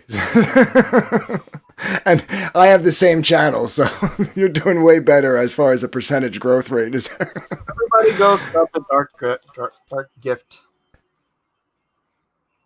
You can drop the link. I think Mike should stream his drawing while Dark Grifter serenades us with more Lane Staley. That's Kriegaloo Bunsen. Thanks, Mike and Dark Gift. I am annoyed for you getting struck unfairly, man. That's from Kung Flu Kitty. Appreciate. I hate Cecil. Liam, they called me a madman. I think they were right. Now you have to say it right. They called me a madman. I think they were right. Well, before Rooster is correcting Kriegaloo Bunsen and said next you will be asking him to sing Pink Floyd again. Yes, I sing a lot of Alice in Chains and Pink Floyd.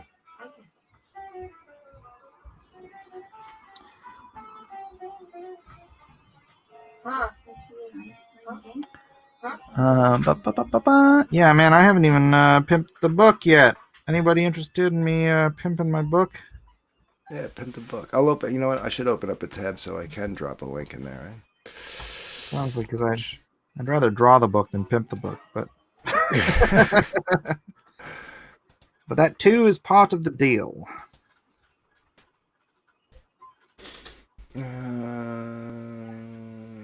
Your book. All right, where are we? We got the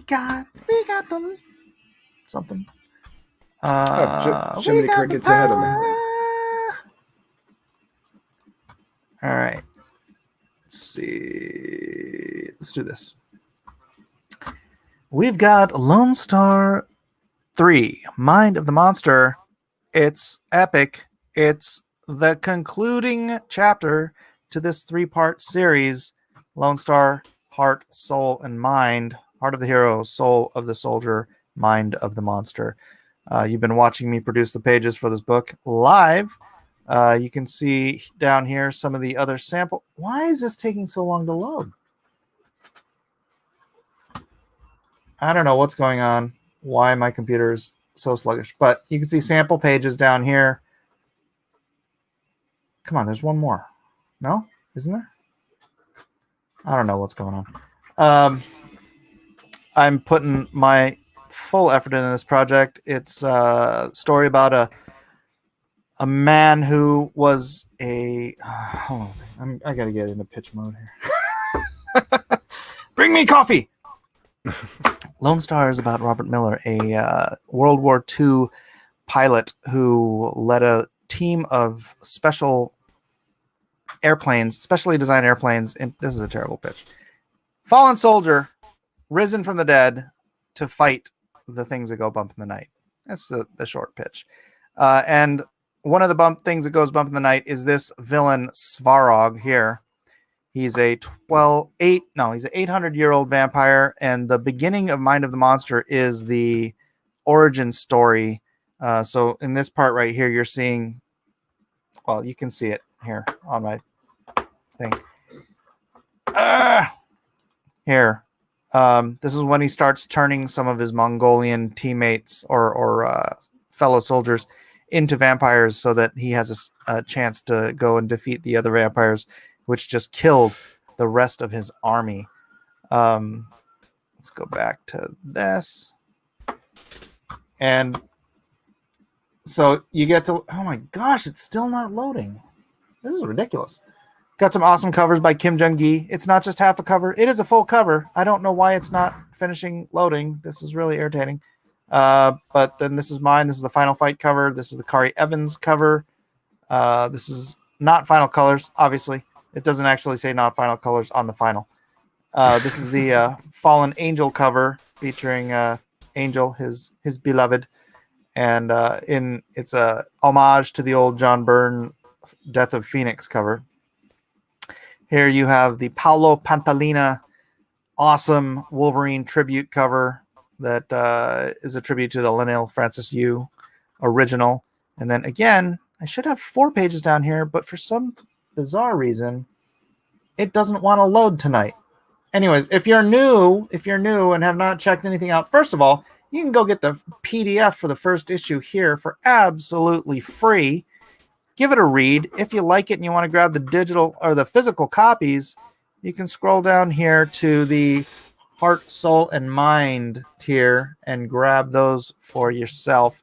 And this should deliver. I'm working on page 14. It's 48 pages, so shouldn't take me. Hey, there we go. It loaded finally. Weird.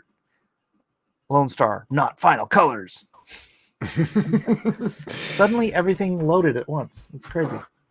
There's lots of tiers, we got metal prints to go with the early bird special. If you're into metal prints, they're gonna look dope. Colors by Kelsey Shannon, like I said, on the Kim Jung-gi. Oh, I didn't say it, on the Kim Jung-gi cover. All together, it's issue 3, so there's a lot of good stuff to get into. Please do download the issue 1 and read it for yourself. I think the best selling point of this book is the book itself. So if you want to check it out for free, you hate my sales pitch, but you like the book, then please do think about supporting the rest of it. You can also get the rest of it digitally, and you can select a cover. You can buy the entire Blacklist library digitally or physically down here, and you can get them all signed. Lots of different ways to support this. And then I also have, if you go here, it also goes to Monster Hunt. Bam. Monster Hunt, written by industry legend Mike Barron, illustrated by industry phenom Matthew Weldon. Definitely going to be, and of course, nothing's loading. All right. Well, Monster Hunt. Why is nothing loading? Probably because you have two browsers open. Maybe. They're Anyway, fighting each other for resources. It's Nexus. It's Lone Star. It's Bigfoot Bill. Get over there. Get your book. Don't worry. Doug's not getting any money from it. So if you don't like Doug, don't worry about it. Is there any connection from the first one to this one? Like, is there, There is not. This is going to be sort of my crossover title. So it's going to be a series of crossovers like Marvel Comics Presents or like Marvel Team Up, Right. where it would always have Marvel Team Up would always have Spider-Man and somebody else, but it would always be a new story. And so that's the way I want to do Monster Hunt, because I do want to do future crossovers with other characters and other, creators. And this is the way I'm going to do it. So as long as this one does well, which, I mean, honest, I know it sounds really weird, but this one, it's not for me, right? It's for Mike and it's for Matt. And I think it's going to be the most phenomenal book, and they really do need to be supported. For me, you want to just support me, get Lone Star. But if you want to support all of us, then get Monster Hunt. Or if you want to support all of us, get both of them. That's my preference. You get both of them, because you're really going to feel like you missed out if you don't get Monster Hunt. Let's Get Kraken. It is just going to be a masterpiece. So I didn't know Mike Barron was writing that. Yeah. Yeah, I like Mike. He's a good guy. When all that went down with Ben, I was one of the ones who ordered the was that that last round of $250 on $150 tier, you got like all the covers and the metal prints and everything, and I just never got mine. Like it just No, never really? came. It showed as on his end, it showed that it was fulfilled, but I was like at the time, Ben, he knew who I was, and I was like, Ben, I was like, you see, I post whenever I get a book, I post it and thank the person. You know what I mean? I was Yeah. like, I'm not trying to rip you off here. I was like, he's like, no, I believe you. He's like, I'm having problems with this, that, and the other thing. And for like 2 months, he was trying to get me a copy, and then he told me to reach out to Mike. Maybe Mike might have had a copy, but Mike didn't have a copy, and then Mike was getting involved, and then we were Facebook messaging each other. And then finally I was like, you know what, just Ben, you offered me a refund like 2 months ago. I was like, I'll just take the refund. And he gave me the refund, you know? And then Mike, because of everything, just sent me like 3 or 4 like random books of his that he had. I was like, that was cool. You didn't have to do that. Yeah, you Mike's know? great like that. He's funny. And this story's crazy too. I mean, it's so much crazier than anything I could have come up with. It's just awesome. And I let him kind of bend a couple rules as far regarding Lone Star, just because, you know, it's Mike Barron, man. I want it to feel like a Mike Barron book, so I didn't want to try to heavy hand him as an editor. Right. So it is canon. But it's going to be awesome. It's going to be extra, extra awesome. What should I read first? Lone Star 3, then Monster Hunt 2, or vice versa? Lone Star 3, then Monster Hunt 2. Oh, wait a second. You're trying to get me to tell you where this takes place in continuity. I knew it. I think he's the one who's been trying to squeeze that out of me because I said I didn't want to say. Testify says that Oz just DM'd him and is actually gonna let him back on the channel to debate Pan. That's gonna be funny if he does it, but that'll be funny. Yeah, because the two of them argue the same and they kind of sound the same. So it just sounds like one big whirlwind of crazy. yeah. And I like both of them, so you know, I find it really funny. Sarah says hi. Why can't we all just get along? Hello, Sarah. Thank you for being here, and I do apologize that. Oh, never mind. Oh yeah, you guys let me know if you do that because I definitely want to watch that. Pan saying, "Come on, let's do it." Well, he said, "Let's go, chicken." But you got to promote that, man. That's got to be like the main event. Yeah, that's like Tyson Holyfield. Come on, man. That's why I was gonna bite Pan's ear off.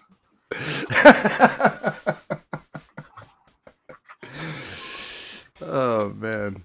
Or vice versa. I'm not sure who's more bitey. Oh, Testify said he will do it if Oz meets his requirements, his conditions. So, all right, cool. Oz has conditions? No, Testify has conditions. Oh. What kind of Which is conditions do you have?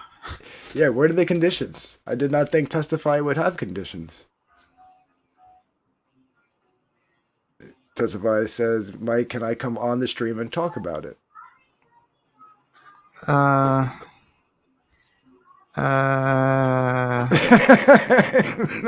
know you're feeling right now, Mike. There's times where I'm like, no, not today, Testify, not today. Yeah, yeah, we're just kind of chilling right now.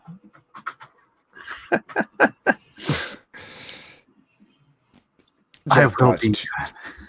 Two men enter, one man leaves. One shall stand, one shall fall. It says, I will be good.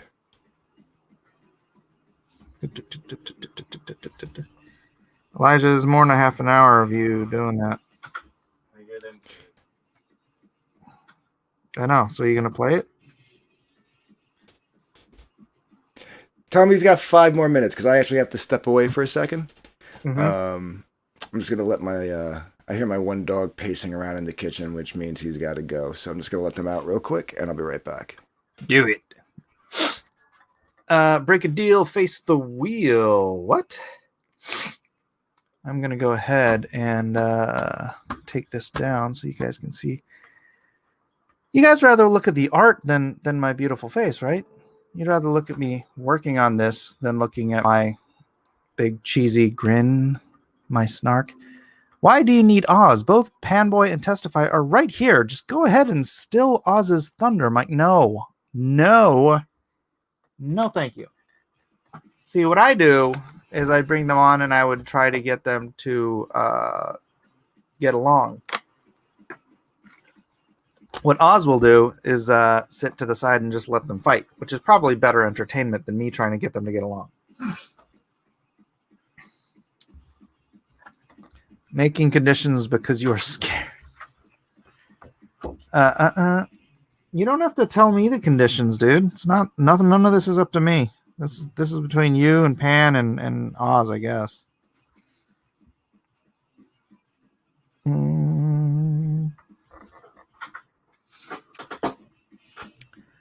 Test D wants to use Mike, says Pan Boy. Do you care, Pan? If he did?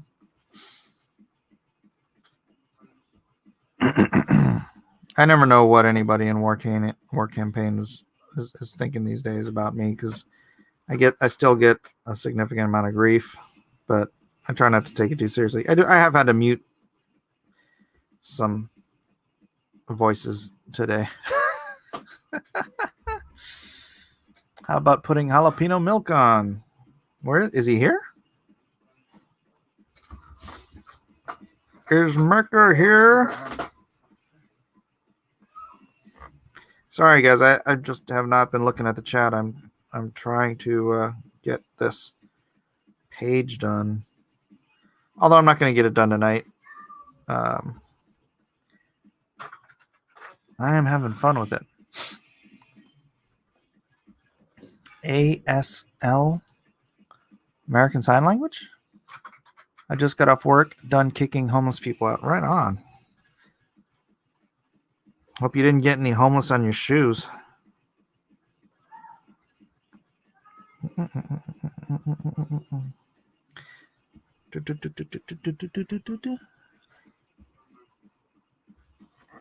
Jalapeno milk, do you need the link? It's in the other room.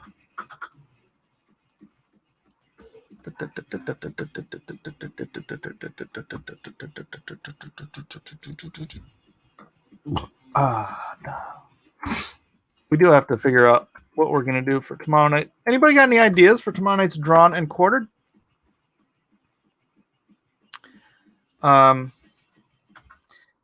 Mecca and I were talking about doing something along the lines of vampires, because it's sort of a commonality with Nasser's book, Aesel, which he's having a hard time promoting because Liam shut his channel down, and my book, Lone Star, because I've got vampires as my main villains. So I don't know. I think that could be kind of a cool thing. Did you say Svarog?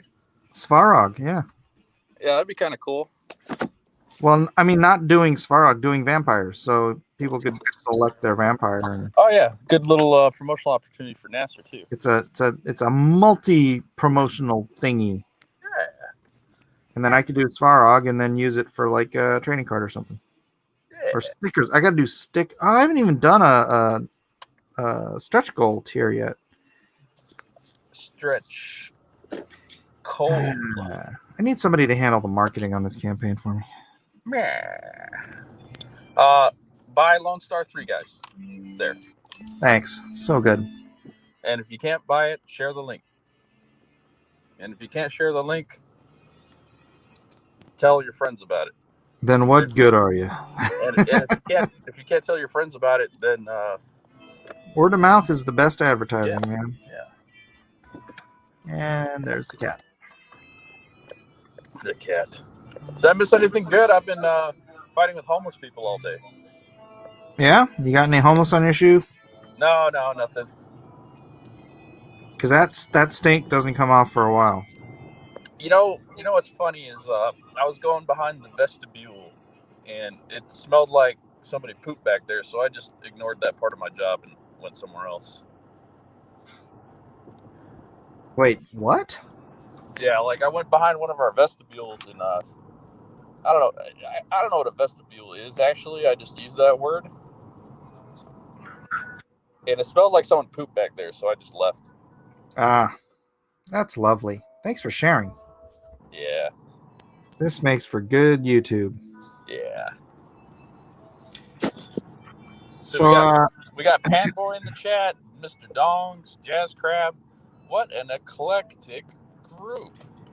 yeah, this is Switzerland, man. Everyone comes here to just chill and not hate, right? Right? That's Yeah. right, man. You guys are in the chat, not hating each other, right? Yeah, see, I don't hate anyone either.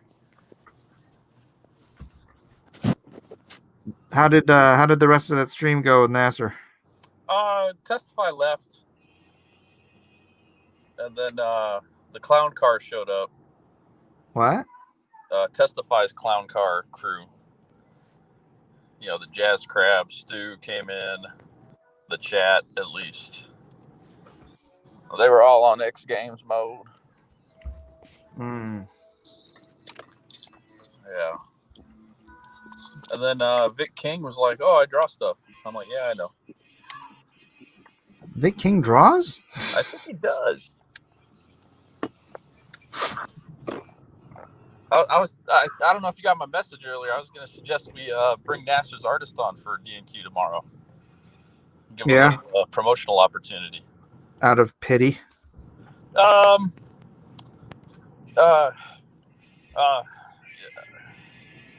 He seems like a nice guy. No, he is. He is. Yeah. I mean, That'd he has in the past been rather psychotic towards me on Twitter, but hey, I was too at one point. he always kind of went back and forth.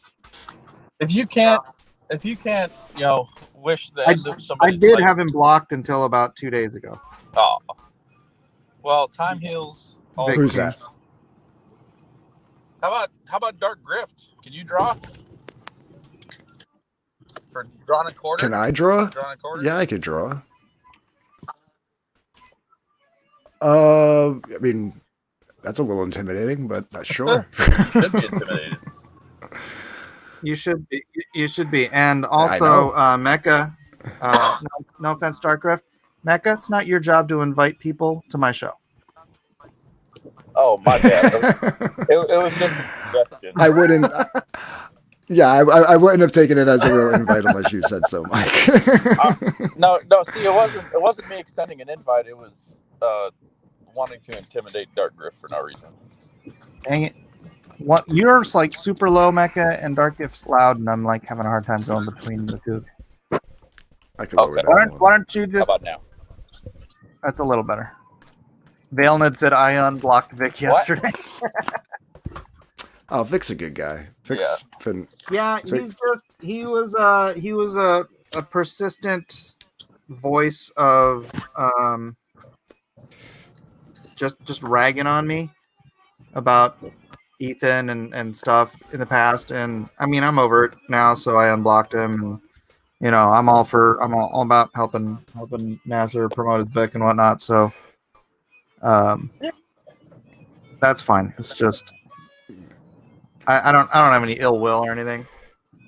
I'm just There's so much reconciliation going on lately. Yeah, I don't think I've ever came So at many you on wonderful Twitter feelings. about anything. I don't think So I many mentioned good- anything. I'm sorry, Mecca. So many good feelings. I don't know. around. It's hard to even remember, dude. It's been 2 years of Twitter nonsense from so many corners. Yeah, honestly, the only thing I actually remember any back and forth between me and you on Twitter was when I was making those Women of CG cards. And you were like, "Oh, look, you got them all on one." I was like, "I'm working on another one right now." Wait, what was it? There was like some thread that like we kind of hijacked. One of the SJWs was like Ethan Van Sciver kicked all the women out of Comicsgate, and I just tagged in like a couple of the girls at the time, and I was like, oh yeah. And then the thread evolved into like, oh well, don't forget about so and so, and don't forget about so and so. Yeah. And then like I started making little cards with like their avatars on it, like, you know, and then you just kind of popped in and were like, oh look, you got them all on one card. And I was like, dude, we're just having fun over here. What are you doing? And I wound up, just to spite you, I literally went digging through my memory and I was like, I made 6 cards. I was like, well, yeah, I mean, it's a boy's hobby, so let's I know. No. I know. It's nice to have the occasional female member, or not member, but you know, I don't even know what to say, but it is almost exclusively a boy's hobby. Oh, totally. I used to see that in the Army a lot. Like, you could be a competent woman, and the senior leadership would fall over themselves to point out how like averagely good this woman was, and how it almost became sort of a, you know, not bigotry, but like a soft expectation that actually harmed those soldiers because they weren't actually that great. Right. Yeah, no, like I mean, like it really it started off as like just kind of like antagonizing the SJW that were in the thread, and then like we just kind of like we forgot about them and we're just having fun, like, you know, because then people were like, oh, I haven't talked to that person in a while, let's tag them in and start talking with them, and you know what I mean. So it was just like one of those things. I think I remember that thread actually. Yeah, it was a while back. That was like the only, I think, back and forth I ever had with Mike. The only time I brought anything up like on a serious note, like that was my whole thing. I was like, dude, we're just having fun here, man. Coming in here and peeing in my cereal. But yeah, the only time I brought up any like, yeah, I brought up like a legitimate thing was when we were on Oz's channel, and then that's where we first actually talked, you know. Mm-hmm. And my thing really was always the broad brushing, you know, which you haven't done in, I think, since then. Which, yeah, way, well, and again, I think that me broad brushing tended to be more a matter of perception. Yeah, no, you explained what, you know, the first conversation, you know, you kind of stuck with your, you know, with your side of it and whatever, and you explained, and I get what you were saying, but. Hey, Marsupial Gamer's in the chat. Congratulations. Yeah. Didn't we do like a little fundraiser for him a couple months ago? I don't remember last week, dude. Did you? I think he was going through a hard time, and it was Edwin that was like, "Oh, help this guy out for a little bit." Oh, I don't know. I didn't hear about that. Okay, I think it was him. I hope you're doing better, Marsupial Gamer. I know it was pretty hard for you for a while there. Vailnet is sighing for something. What is your gruntleness, Mr. Vailnet or Mrs. Vailnet? I don't even know. Because that topic came up a couple of days ago, and Who did? I said the topic of the broad brushing came up in a chat of a stream the other day, and I said, well, actually, and I mentioned the first conversation that we had on Oz's stream. You know, you stuck to your guns on it, but the second one, you kind of were a little more open-minded and understood what I was saying, and you apologized for it. Well, yeah, because like I said, it is a matter of perception, but I do apologize for people who perceived that, you know, I worded something in a way that could be perceived wrong. Oh, Marsupial Gamer says he was homeless. He had a GoFundMe. He's no longer homeless now, and I have a new job. Hey, I'm glad to hear that, Marsupial Gamer. Right. Yeah, that's good to hear, cool. man. We love people hearing about people bouncing back and doing better for themselves and all that fun stuff. Look, if I cannot get my panties all in a bunch still about John Malin misperceiving stuff I said and costing me thousands of dollars and hundreds of subs, I think y'all can understand. Let's get perceived and People were, do they that. were like, "Oh, we want Mike and Ethan back together." I was like, "No, I want Mike and John back together." Well, John's got the COVID, so we'll see what happens. Why do you say like that? Well, you never know. You never know.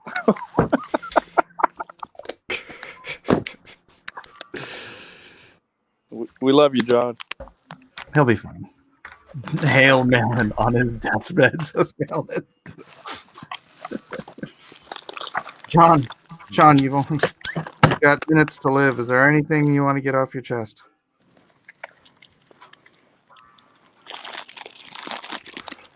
What are you doing? Is that Mecca eating a bag of potato chips right now? I'm opening some Doritos. That counts. Corn chips are also chips. I'll be back in like 5 minutes. Now he's going to the toilet. Dude, I think Risey was in the freaking bathroom last night when he was on the stream with us. I wouldn't doubt it. Because it was like all echoey, and then like his camera came on for a second, and his walls behind him were all white and clean, and it's like Tile. crapping while you're yelling at freaking Testify. Again, that wouldn't like if someone said that was legit, I'd be like, yeah, I could see that.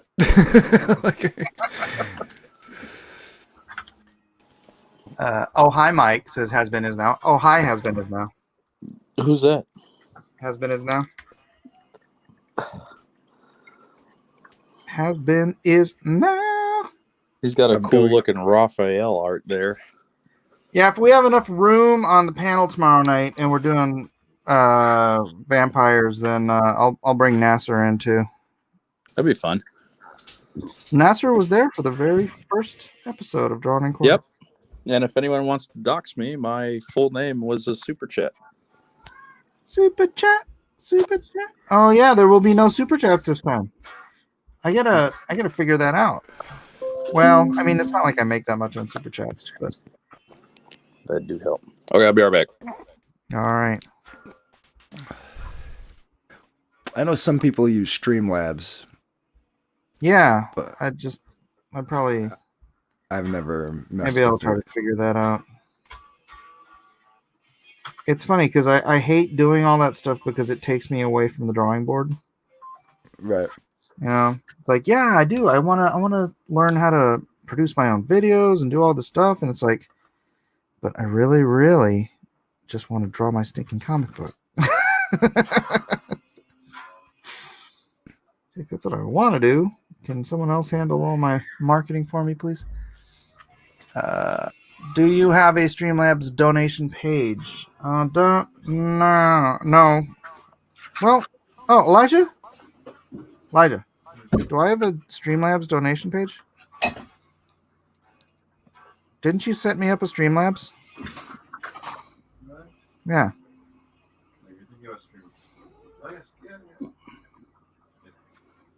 Yeah, I do have a Streamlabs.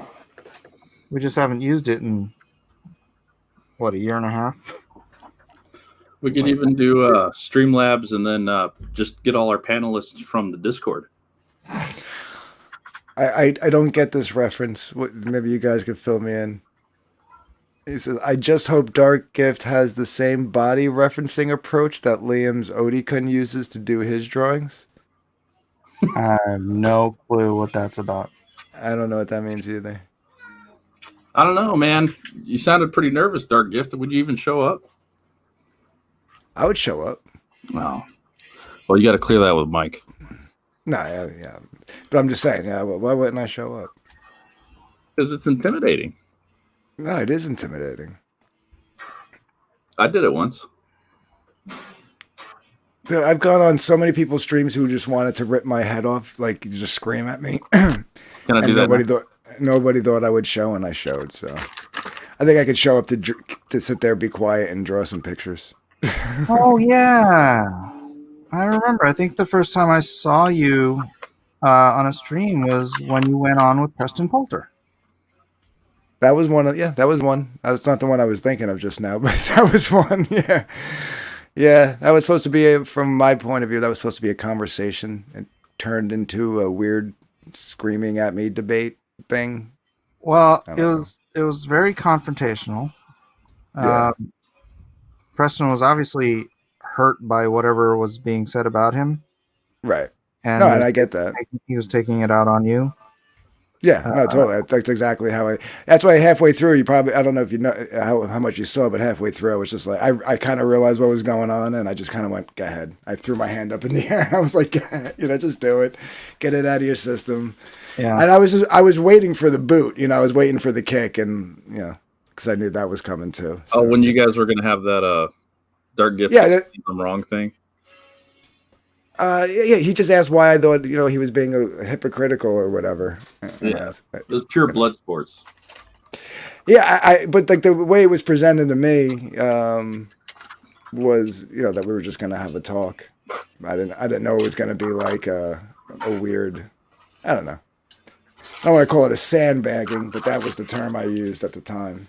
But it was, yeah. It wasn't. It was contentious. Positive as it could have been. It just was like I couldn't get I never was able to get a word in or make a point, So yeah. I don't think that was the plan. I don't think the plan was to let me get a point in. I think it was just to like vent. So yeah, and I get it. I even said that to him. I go, dude, I get you're upset. I get you just need to rail right now. So, Yeah. Well, I think you and I did a stream around right after. Oh, we did it right. We did it right after. After that, I started up the stream, and a couple of the guys came in, and then you showed up. Lorenzo showed up. JDA showed up. I even DM'd him and said, dude, do you want to come in? Because we're actually having a very productive conversation about this topic. You should probably be here. He said no. I said okay. Who, JDA? No, Preston. Oh. While we were on that stream, I was DMing him to see if he want, because you guys were like basically talking from his point of view, Yeah. So. Yeah, I mean, I more than anything, I just thought that enough had been enough with him and his porno history or his adult. Well, yeah. I mean, I said that from day one. I said it was funny for like an hour. Yeah. I said if you really have gripes with the guy, there's so much other things that you can go after him for. I don't know. I live in California. All that stuff didn't really seem that extreme to me. Dude, it doesn't. It's all over. You know what I mean? What people do is what people do. I'm not going to judge anybody on that. It was a lot of irony from, I would say, both sides. Yeah. Yeah. Oh, absolutely. I'm not going to disparage anybody for. Yeah. I don't know their choices. I mean, it's. I know people oh, Mike, you said pride is a sin. Pride is a sin. But me saying something is a sin isn't me, condemning you to hell. It's like, right. First of all, I don't have the power to condemn anybody to hell. Right. But me stating emphatically, or just as a matter of factly, that something is a sin. Whatever. I mean, it's not a Christian's place to judge an unbeliever. It's just not. It is a Christian's place. The Bible says it's that iron sharpens iron. So when you see your brother doing something, your brother in Christ doing something that you think reflects poorly on Christ, then you confront them privately, right? That's how you're supposed to handle things. But as far as people outside of the church, our job is not to condemn them or to judge them. Our job is to bring them to Christ, and by showing them, love, compassion, all the good stuff that comes along with being a follower of Christ. Oh, Mike, you're at 6,616 on Monster Hunt. Yeah, I have been all day. I don't think I've sold anything on this. But I just started streaming 2 hours ago, so. Yep. Matthew Weldon. Oh, and I didn't do an email blast today either. Darn it. Uh-oh. Oh, what Whoopsie. cover do I get? Whoops. I think I'm getting the Matthew Weldon cover. Do it. That Weldon cover's sweet. I can't wait to see it. Elliot's piece is so good too. They're all so good. You should get them all. Mm. That's what I would suggest. I'm gonna give my boss my extra Maga 7. I got the 4-pack. I think he'd like it. Oh, nice. Yeah, but speaking of like judging and condemning, I'm the last person when it comes to like crazy things you've done with, in the bedroom. I'm the last one to judge somebody on that. Like I said earlier, I played in bands for 20 years, and I did a lot of substance experimentations back in the day. Stretching the reality box a bit. Yeah, so I'm the last person to give anybody crap on anything that they might have done that later on they may not look on so fondly anymore. Hey, you know what? Anything a married man and woman want to do in the privacy of their bedroom in front of a video camera is their business. All right. Unless they choose to share it on X videos. the internet. Yeah. 18,367 for Lone Star, Mind of the Monster. I was just reading Lone Star 2 today. A lot better than I remembered it. You did a what now? I was reading through Lone Star 2 again. I'm at the halfway point. I had to stop earlier in the year when I got it. But, you had to stop because you're like, it's too much. Well, I read the first issue in one sitting, and then my legs fell asleep. And then I tried getting up and walking around, and then when I sat down, I couldn't finish the second book. And then I just forgot about it. I have no clue what Bullet's talking about. Who? Bullet? Tell us about the Moby M5 floor mount. Yeah, I have no clue what that is. I'm looking it up now. If this is going to be some kind of weird kinky thing. Oh, no. No, that is the ceiling mount. Will Lone Star be going in demand? Yes, it will. Yes, it will. Yeah, you don't have to feel like you're in a rush to back this. It should be open for a good amount of time. The only things that are closing are on Thursday, on Thanksgiving. We're closing all of the secret tiers, the mailing list secret tier, 1st and 2nd Brigade secret tiers. So if you want to get in on those discounts and you are on the mailing list, then do it by Thursday, because that's your last chance. Oh man, this is the only comment I'm going to highlight from Testify. Tell us about the Google Stadia 3 months later. I don't know. For Dark Gift Comics. Rhaegar says, as far as the Rainbow issue, originally people tried to say live and let live, but remember there are several corporations and organizations that say it's not good enough for you to do that. Oh, believe me, I know. They can't. And when I say I do mean the Marxist, the SJW progressive movement that has taken over. They took Black Lives Matter, they took the Rainbow Movement, they took anything that subdivides people in this country. They use it as a wedge to create greater subdivision in this country. That's the whole Marxist that's the social Marxism of the destruction of this nation. And look, that's what they do. That's what they do. And dude, I've got gay friends. They don't care about all this hardcore freaking pushing boundaries and pushing all this. They just want to enjoy their life and do your thing, man. But when you're trying to force, Sally has 2 mommies on my kindergartner, you're forcing a social agenda designed to divide this nation. And it's all communist crap, man. It's all communist crap. I mean, at the very least, you're forcing a conversation that you probably weren't ready to have with your kid yet. You know what I mean? Yeah.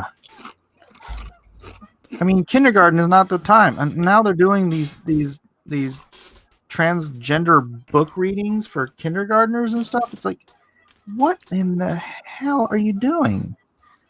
Oh, Yeah, I want to know about this too, Rhaegar. How did we get a whole month to be gay? Because the Marxists run all that crap. It's going to be a whole year. And then the corporations get practically blackmailed into kowtowing. It's just like the same thing with all the virtue signaling now with Trump, or not just Trump, but like with Gina Carano. You know, it's like, you won't put your pronouns in your profile. You're evil. It's like, shut up.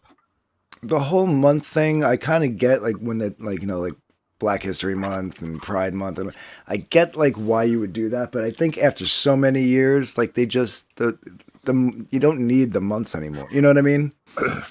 I think they're redundant. June to me is not that gay.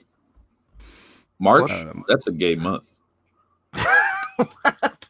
That's messed up, brother. I don't What do you even got know against what you mean March? by that. It's gay. It's cold. It's, sun's coming out too. Gets annoying in the afternoon. He's saying Can't it figure 'cause out what my to wear. birthday. Gay. He's saying it because my birthday's in March. My brother's birthday is in March too. All right, what's his birthday? Oh, you want a social security number too? No, I just it was the same day as mine. What day is yours? 13. Close. I'll just say it's close. Yeah, it's funny. Like I know 2 other people with the same birthday, 3 other people with the same birthday as mine, and then Well, I know somebody. that are only 1 in 365. Yeah, but we all went to the same school together, and it was a small school. It was pretty ironic. Oh, And we were all Rhaegar, man. I know we were all the same age, like the same same exact age. And we know, you wanna like, hear something funny is back when Eden was born, dude, nobody named their kid Eden. Right now, I hear it like all the time. But I was at Whole Foods once in Portland, and we were there with Eden. She was in the little stroller thing, and there's a lady working behind the counter. She's like, I have a daughter about that age. And she's like, really? She's like, yeah, her name's Eden. I'm like, oh my gosh, her name's Eden. She's like, really? She's like, yeah. And then she's like, where was she born? She's like, over at the blah blah blah hospital. I can't remember what it was. I'm like, oh my gosh, that's where Eden was born. She's like, what day was she born? She was born on Eden's birthday in the same hospital, and somehow managed to freaking crib our name. Are you sure you didn't stop baby? It's probably some nurse went from one room to the other and said, oh, this girl, she named her daughter Eden. It's so cute. She's like, oh, that's a great name. Are you sure they didn't swap babies on accident? could you imagine? Yeah. That was like a big fear for a long time. It's like a 90s thing. Oh, my babies were swapped. Let's do a movie about it. Yeah, I think they were doing something like that. Like, there was a few Lifetime movies back in the day like that, right? no, just recently I saw an article about someone, I think it was like a crazy nurse or something, who swapped like thousands of babies. I can't remember the story. Yeah. I mean, that's I just didn't hear about that. crazy level stuff. Like, that's so jacked up for like all those people who grew up with the wrong families. But no, Eden has plenty of our genetic markers, so she's ours. But it was just funny that it just so happens that you were in the same hospital at the same time, and you just happened to come up with the same name that we did. It's interesting. Could you imagine? I mean, no, let me start that over. The worst name I've ever heard in my life was Skylar. That's my friend's daughter's name, Skylar. I rest my case. That's not a good rest of your case. No, That's not a good case at all. well, I didn't say that. I just said I was resting. Who is it that you don't like that is named Skylar? Every single person named Skylar. How dare you? My You don't friend's even daughter know is named them. I just think it's a stupid name. What if they're like one of the nicest people in the world? Skylar. Yeah. What's It's wrong like- with the name Skylar? Like, was Sky not good enough for you? So you just don't like the name. Why do you hate the person though? No. Breaking Bad. Yeah, that's a good save there. None of your business. Oh, I forgot about her. Yeah, Skylar. Rhaegar says hashtag I am Skylar. Oh, okay. Hmm. I think I just killed the conversation, actually. Well, you're dissing people that people care about. So No, just their names. yeah. What do you guys think of non-binary? Non-binary what? Like as a concept? I feel sorry for people who are confused that way. I just can't imagine like wanting to express myself as a nothing or in between or something like that. It is a weird thing that's become sort of a. Can you go check on the cat? Because I hear him scratching. I think he probably peed someplace he shouldn't be.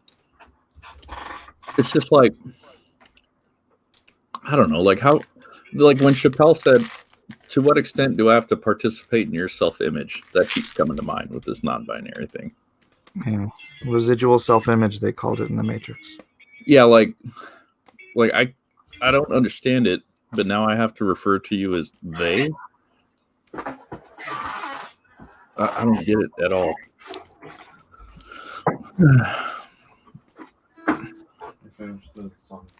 He finished the song. All right, let's hear it. Not finished. What? Make up your mind.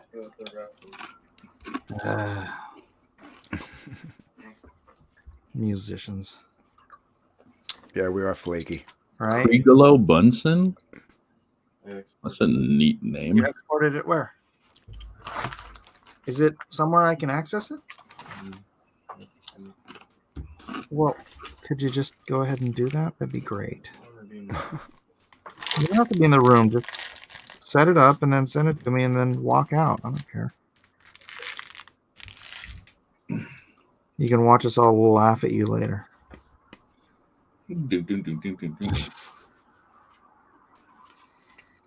Just kidding. I am a they. Thank you very much. Well, that's just because there's enough of you to be multiple people. I have been accused of such behavior. I am the majestic we. Oh yeah, I watched the Joe Rogan with Donnell Rawlings. I didn't get to the Chappelle part. Who's Donnell Rawlings? All right, I'll check. He was Ashy Larry on the Chappelle show. Didn't watch the Chappelle show. Oh, you didn't? No. All right, hold on. Let me get Elijah's lovely music. Yeah, let's check it out. That is the wrong thing again. Hey, Valned, thanks for the backup here. Are you mumbling? I warn you, it is a genre. What email did you send it to? Underdog might get you. Dot. Yeah. It's not coming in.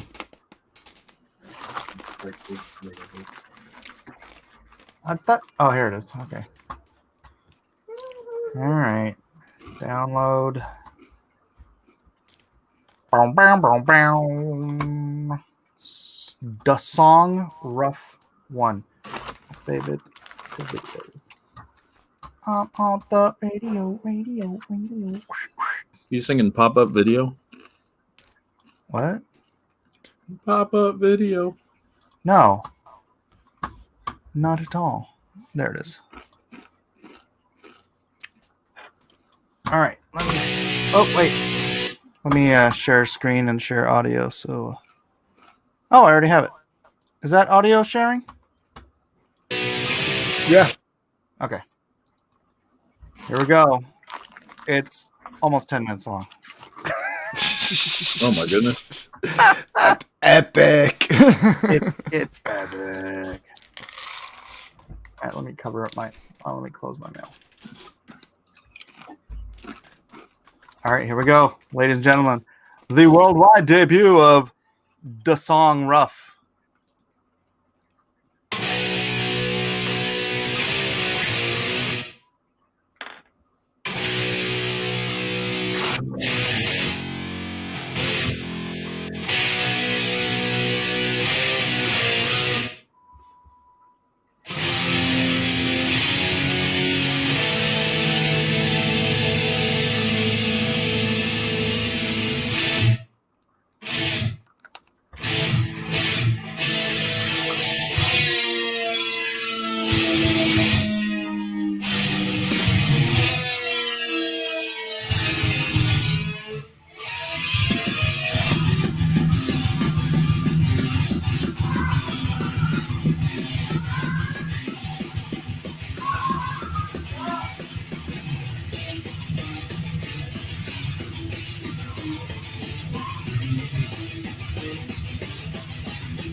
For those who are wondering, this is Elijah's song, or apparently album.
That's about it, yo.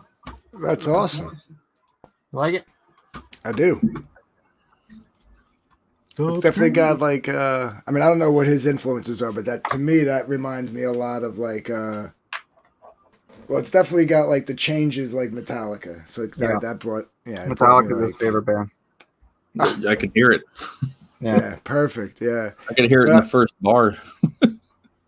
But like I'm hearing what was that one band?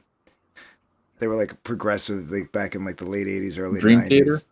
Yes. I was hearing a lot of like I wanted to go over to my digital piano and throw on some like effects and throw some of that, some of the effects on top that you would hear in like a Dream Theater song. Is that a whole band playing that? What Elijah did? Yeah. Not Elijah. No, it was all me except for the drums. It was all him except for the drums. Oh, who did played the drums? Yeah, who did the drums? It was just the track. Drums cool. were track. It was a drum track? Mm-hmm. Yeah, you could build your own drum tracks. Or All right. That was really derivative and not very inventive, but dude, that was tight. played it tight, man. That's keep working on it. That shows a lot of promise. Not everyone can do the staccato and playing it as clean as you did for that kind of stuff. Oh, yeah. Really, really good. Just need to listen to more music. Nah, you're fine. Metallica. Keep listening. And to Metallica. If I could be really harsh, that was basically like a bunch of riffs put together. But I mean, you followed it pretty good. Just don't forget to play music. He did say the lead wasn't done yet.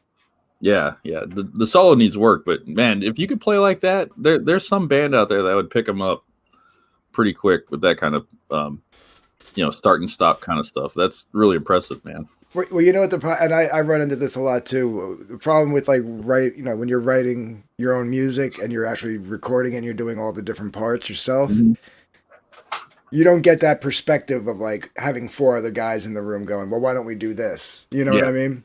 Yeah. So you don't get to riff back and forth and spitball back and forth with people. Yeah, I mean, if he gets with a band like soon, man, that could be like a real legit like metal guitar player right there. Oh yeah, absolutely. And you can't go wrong with Metallica. You just need to expand a little bit more. and you always just advice: always surround yourself with musicians better than yourself. Yeah. Yeah. It's the only way that you're gonna get better. How long if you're the best guitar, Elijah? 3.5 years. 3.5 years. 3.5 years. So wait, he's 19. So he started when he was 16. Dude. So that's when I started playing, man. Yeah, he's gonna be a better guitar player than you are an artist, Mike. That's just great talent right there. Yeah, that's awesome, bro. Yeah, not to disparage you, Mike, but that kid seriously. Yeah, needs bite to, me. No, that kid seriously needs to He did 3.5 years, and he did a whole 8-minute Metallica song. Jeez. Metallica was the first band I learned how to play on the guitar. He said he had to cut it down. Yeah. Oh man. And don't worry about it. All my songs were like anywhere from back then, because like when I picked up the guitar, I picked it up. I just started playing. I grabbed all the sheet music I could from Kill 'Em All and just started learning every Metallica song I could possibly learn. Ask him what his favorite album was from Metallica, because I'm gonna guess Ride the Lightning. No, I'm gonna say Master. Yeah, Master too, maybe more Master. AJFA.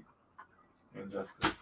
Injustice for All. Injustice, really? Oh, I can hear that. Yeah. Yeah, my best friend, he plays drums for me. We've been playing music together since we were 9 years old. Both love Metallica, and our constant argument is he loves Injustice for All. Like, we love every album, but he loves Injustice for All, and I love Master of Puppets. Injustice for All was the only album I played for him as he was growing up. All right. Well, the only Metallica album, anyway. Why was that? This is the only Metallica album I had, because when I moved down to San Diego, my car got broken into, and my whole whole CD collection was in my car, and they. I had that happen. Yeah. I'll tell you what, man, I was listening to that. I went and picked up my guitar. I liked it that much, man. I was playing along when I was muted. That's what I was doing too. Yeah.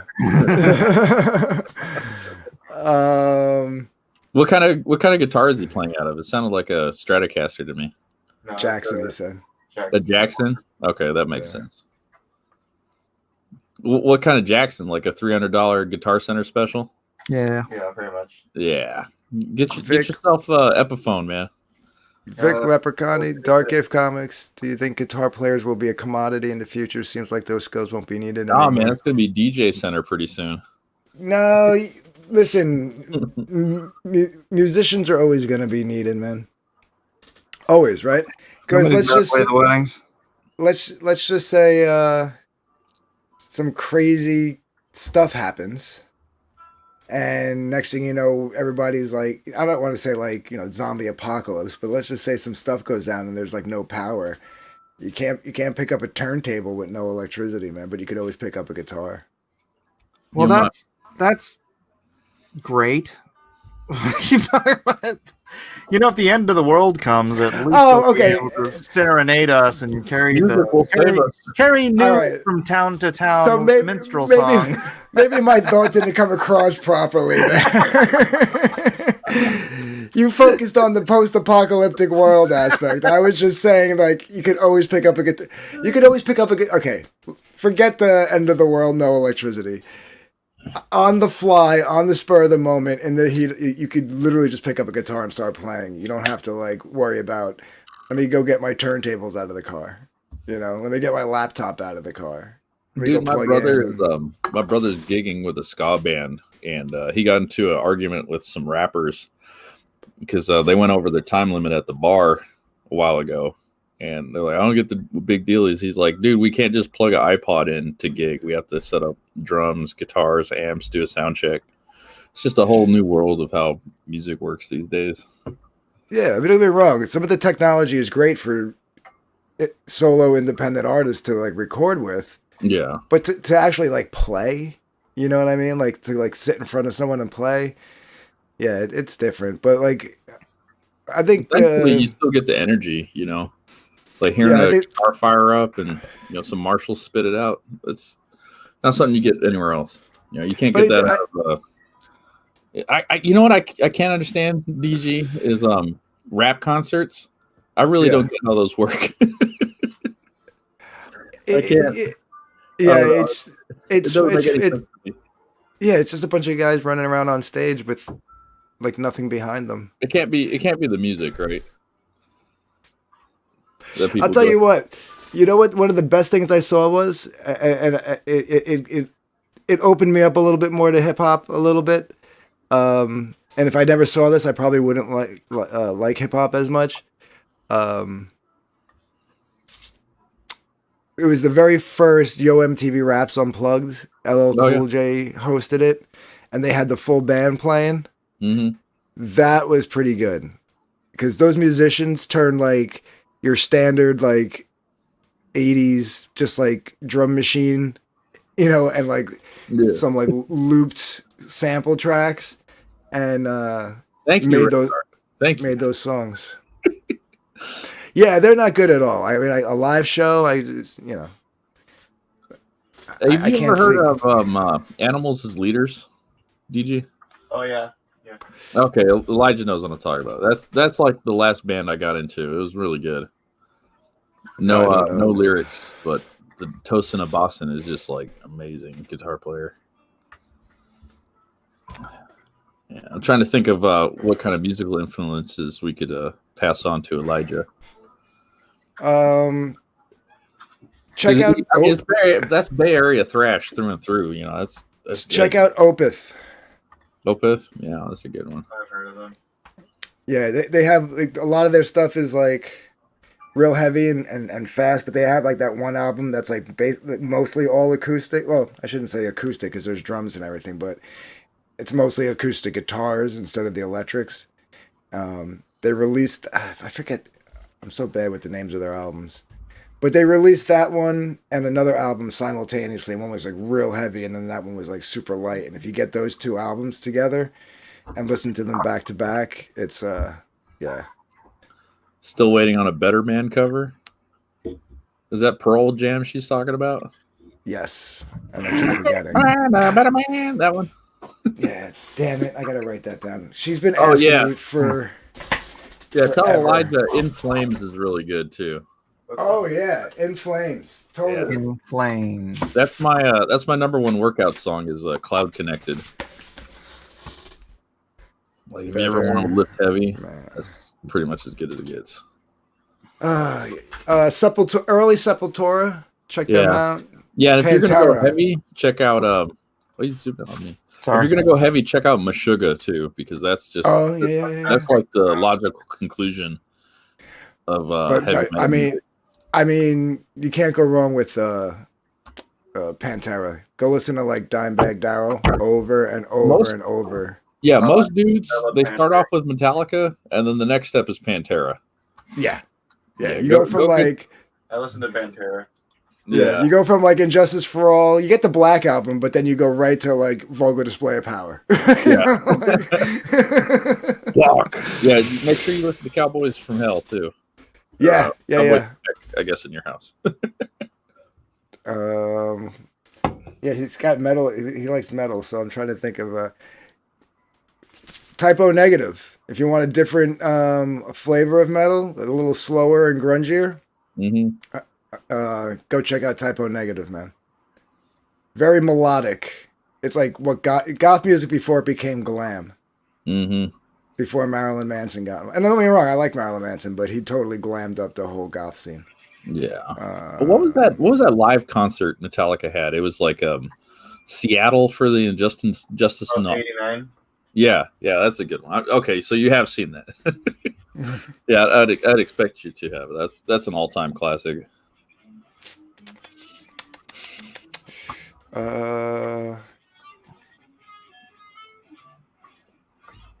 In Flames. Yeah. I saw I saw Guns N' Roses open for Metallica in 88, 89. One of those years. I think it was 89.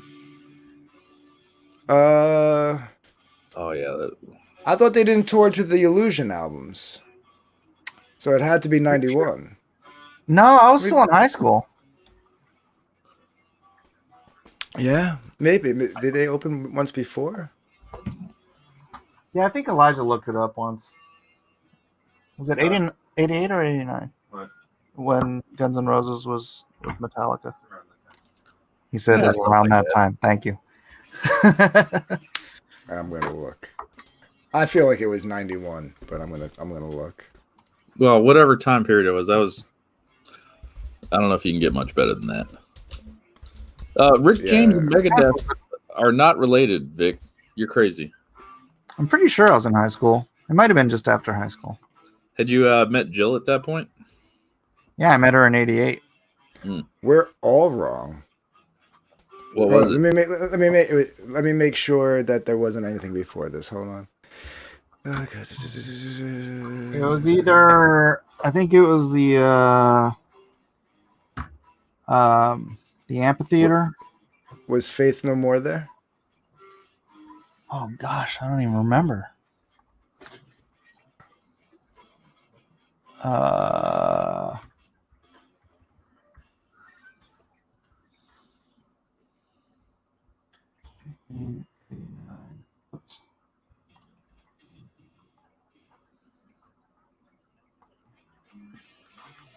Speaking of which, does Elijah have a SoundCloud or something? We could go listen to that on our own. No. No, not yet. Okay. Just throw it up on a YouTube channel. All right, because it's not saying about anything else other than this tour, so I can't. 89. Because this is saying 92. Hell Tour 82. 88? Damn, they went to 90 places in 88. Let's go back. How many times I should write? Right. Oh, maybe it wasn't with them. Maybe it was just by themselves. It was Shoreline Amphitheater, Mountain View, California. So, unless I went back in 89.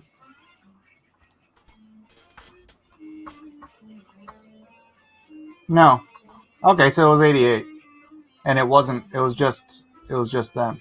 I saw Metallica with, gosh dang it. Maybe it was just, I'm trying to remember who opened for them. Who opened for Metallica? Because I got in a fight at that concert. I wonder why. What's that famous saying? If you remember the 60s, you weren't there.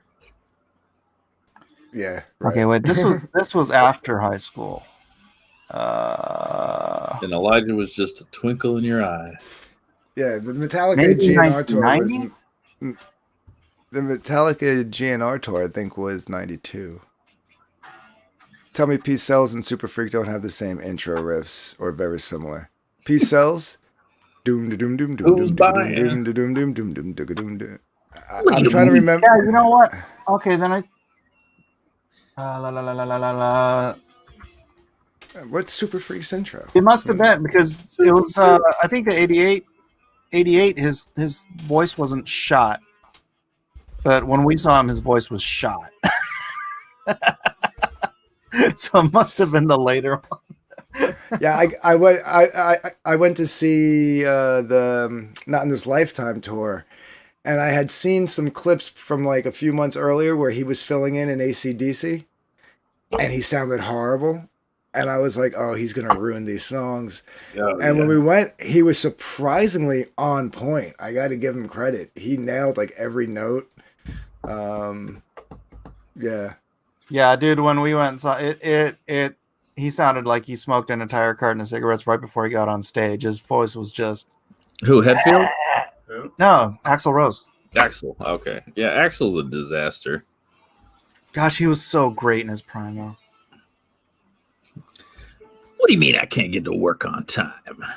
Okay. So they sound like they might be in the same key, and they have a similar drop progression. Yeah, I can see what Vic's saying. I mean, I don't know if I'd go so far as saying that they sound the same. I don't know. Elijah, you need to save up for a Les Paul, man. I don't. Yeah, right now, I'm trying to get an Ibanez bass. No, go a Les Paul. You're a Les Paul guy. Trust me, I can hear it.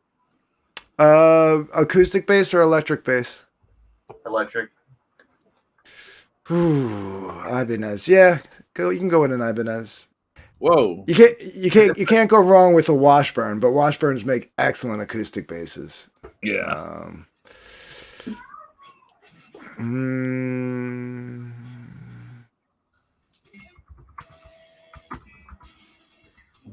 Oh, that was when he did his very first Slash album. Yeah.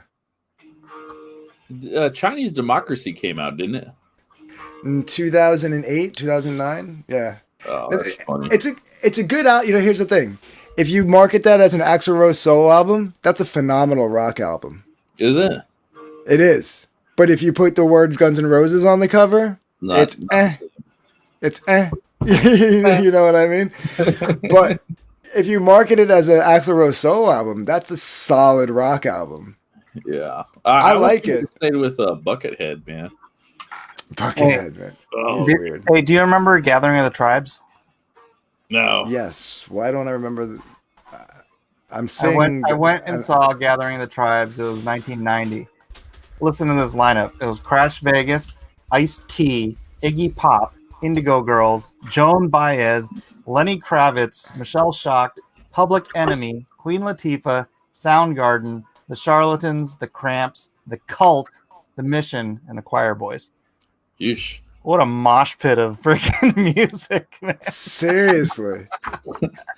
That's insane. Mike, you ever been to a Marilyn Manson concert? No, I have not. Vic Leprechauni. Okay, man. Oh, I saw. I can't remember if it was Iggy Pop or the guy from the Cramps that came out with less clothes on, though. Probably Iggy Pop. Probably Iggy Pop, yeah. Yeah, one of them came out just straight up in a black banana hammock. It was it's like this whole... Oh, no. Mike, you stopped drawing. What's going on? It's midnight, man. I was gonna close it down. All right. But yeah, this is what I got. You're only halfway looking there. good. It's Homie looking good. got this is all gonna be black behind there, but Is I this guess I could've done that. Svarog? This is Svarog. He's just like, hey, what's up? No, so like in the previous page, his entire army just got decimated, and he and like a dozen Mongolians escaped from the Golden Horde, and they're all freaked out, and they're like, they were gods, and he's like, they weren't gods. It's all, what would you do for power like that? And he's like, would you give up the sun? And they said, we would give up our souls. So he's showing them what they have to go through. So he puts one of them behind in the prison. First they go and kill the people in the keep, and then they put him in the first guy in the prison, and then he bites him, and then he does the transformation where it's all, he's screaming and drooling and transforming and stuff. And then he's like, down here, he's like, you said you would give up your soul, but that's not what I said. And then he's like, so is it worth it? And so he's like, so for 24 hours, basically a night and a day, you're basically nothing but pure bloodlust. You can't even think. You just black out, and you are a bloodlusting monster for 24 hours. So that's why that vampires in my world, they tend not to want to create other vampires because it's a virus and it spreads like wildfire. It'll decimate a town in overnight, right? Because everybody who gets bit, they transform almost instantly, and then they just go nuts. And it just so vampires in my world try not to do this, but he's still young and he hasn't been taught everything about being a vampire, and they just killed his dad. So he's like, the only way I can get revenge on these guys that killed my dad is I have to create some new vampires. And this causes him no end of grief in later pages. I don't think I want to show everything that happens in the story, but it's a really cool, fun story. Sounds cool, yeah. The origin of Svarog. Brought to you by Blacklist Universe on Mike Draws Comics. So yeah, Mind of the Monster available now. LoneStarComic.com. Please do pick it up. Grab the first 2 books, Heart of the Hero and Soul of the Soldier, if you have not already. And again, if you are uncertain of whether you'd be into something like this, go grab the first issue. It's a free PDF. Jiminy Cricket's dropping the link in the chat right now. It's in the description. Read the PDF. If you like it, please consider backing the rest of the project. Boys, you wanna tell people where they can follow you? And Dark Gift really needs to get his sub count up. So Dark Gift. Yeah, definitely. Definitely give me a sub over. Anthony. Dark Gift Comics presents. I play my guitar. We have an open mic night. We talk comics. We do a bunch of stuff over there. And follow me on Twitter, Dark Gift Comics, and go sign up for Hunting Alice Book 1 on Indiegogo.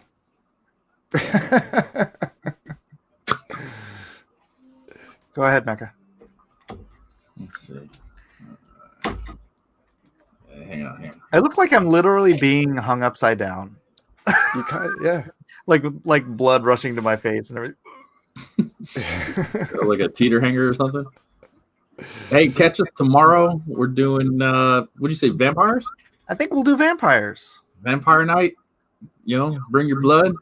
I'm type O negative, so I'm better than you. And follow me on Jalapeno Milk, and wherever good comic books are discussed, I will be there with a slightly irrelevant opinion on it. Accurate. All right, guys. Thank you very much for being here, and please do we're upside remember down for vampires. That's what What? we're doing. We're upside down like we're vampires. yes. We're hanging from the Blah blah blah. Oh, Remember, everybody, this is a life lesson. Fat, drunk, and stupid is no way to go through life, son.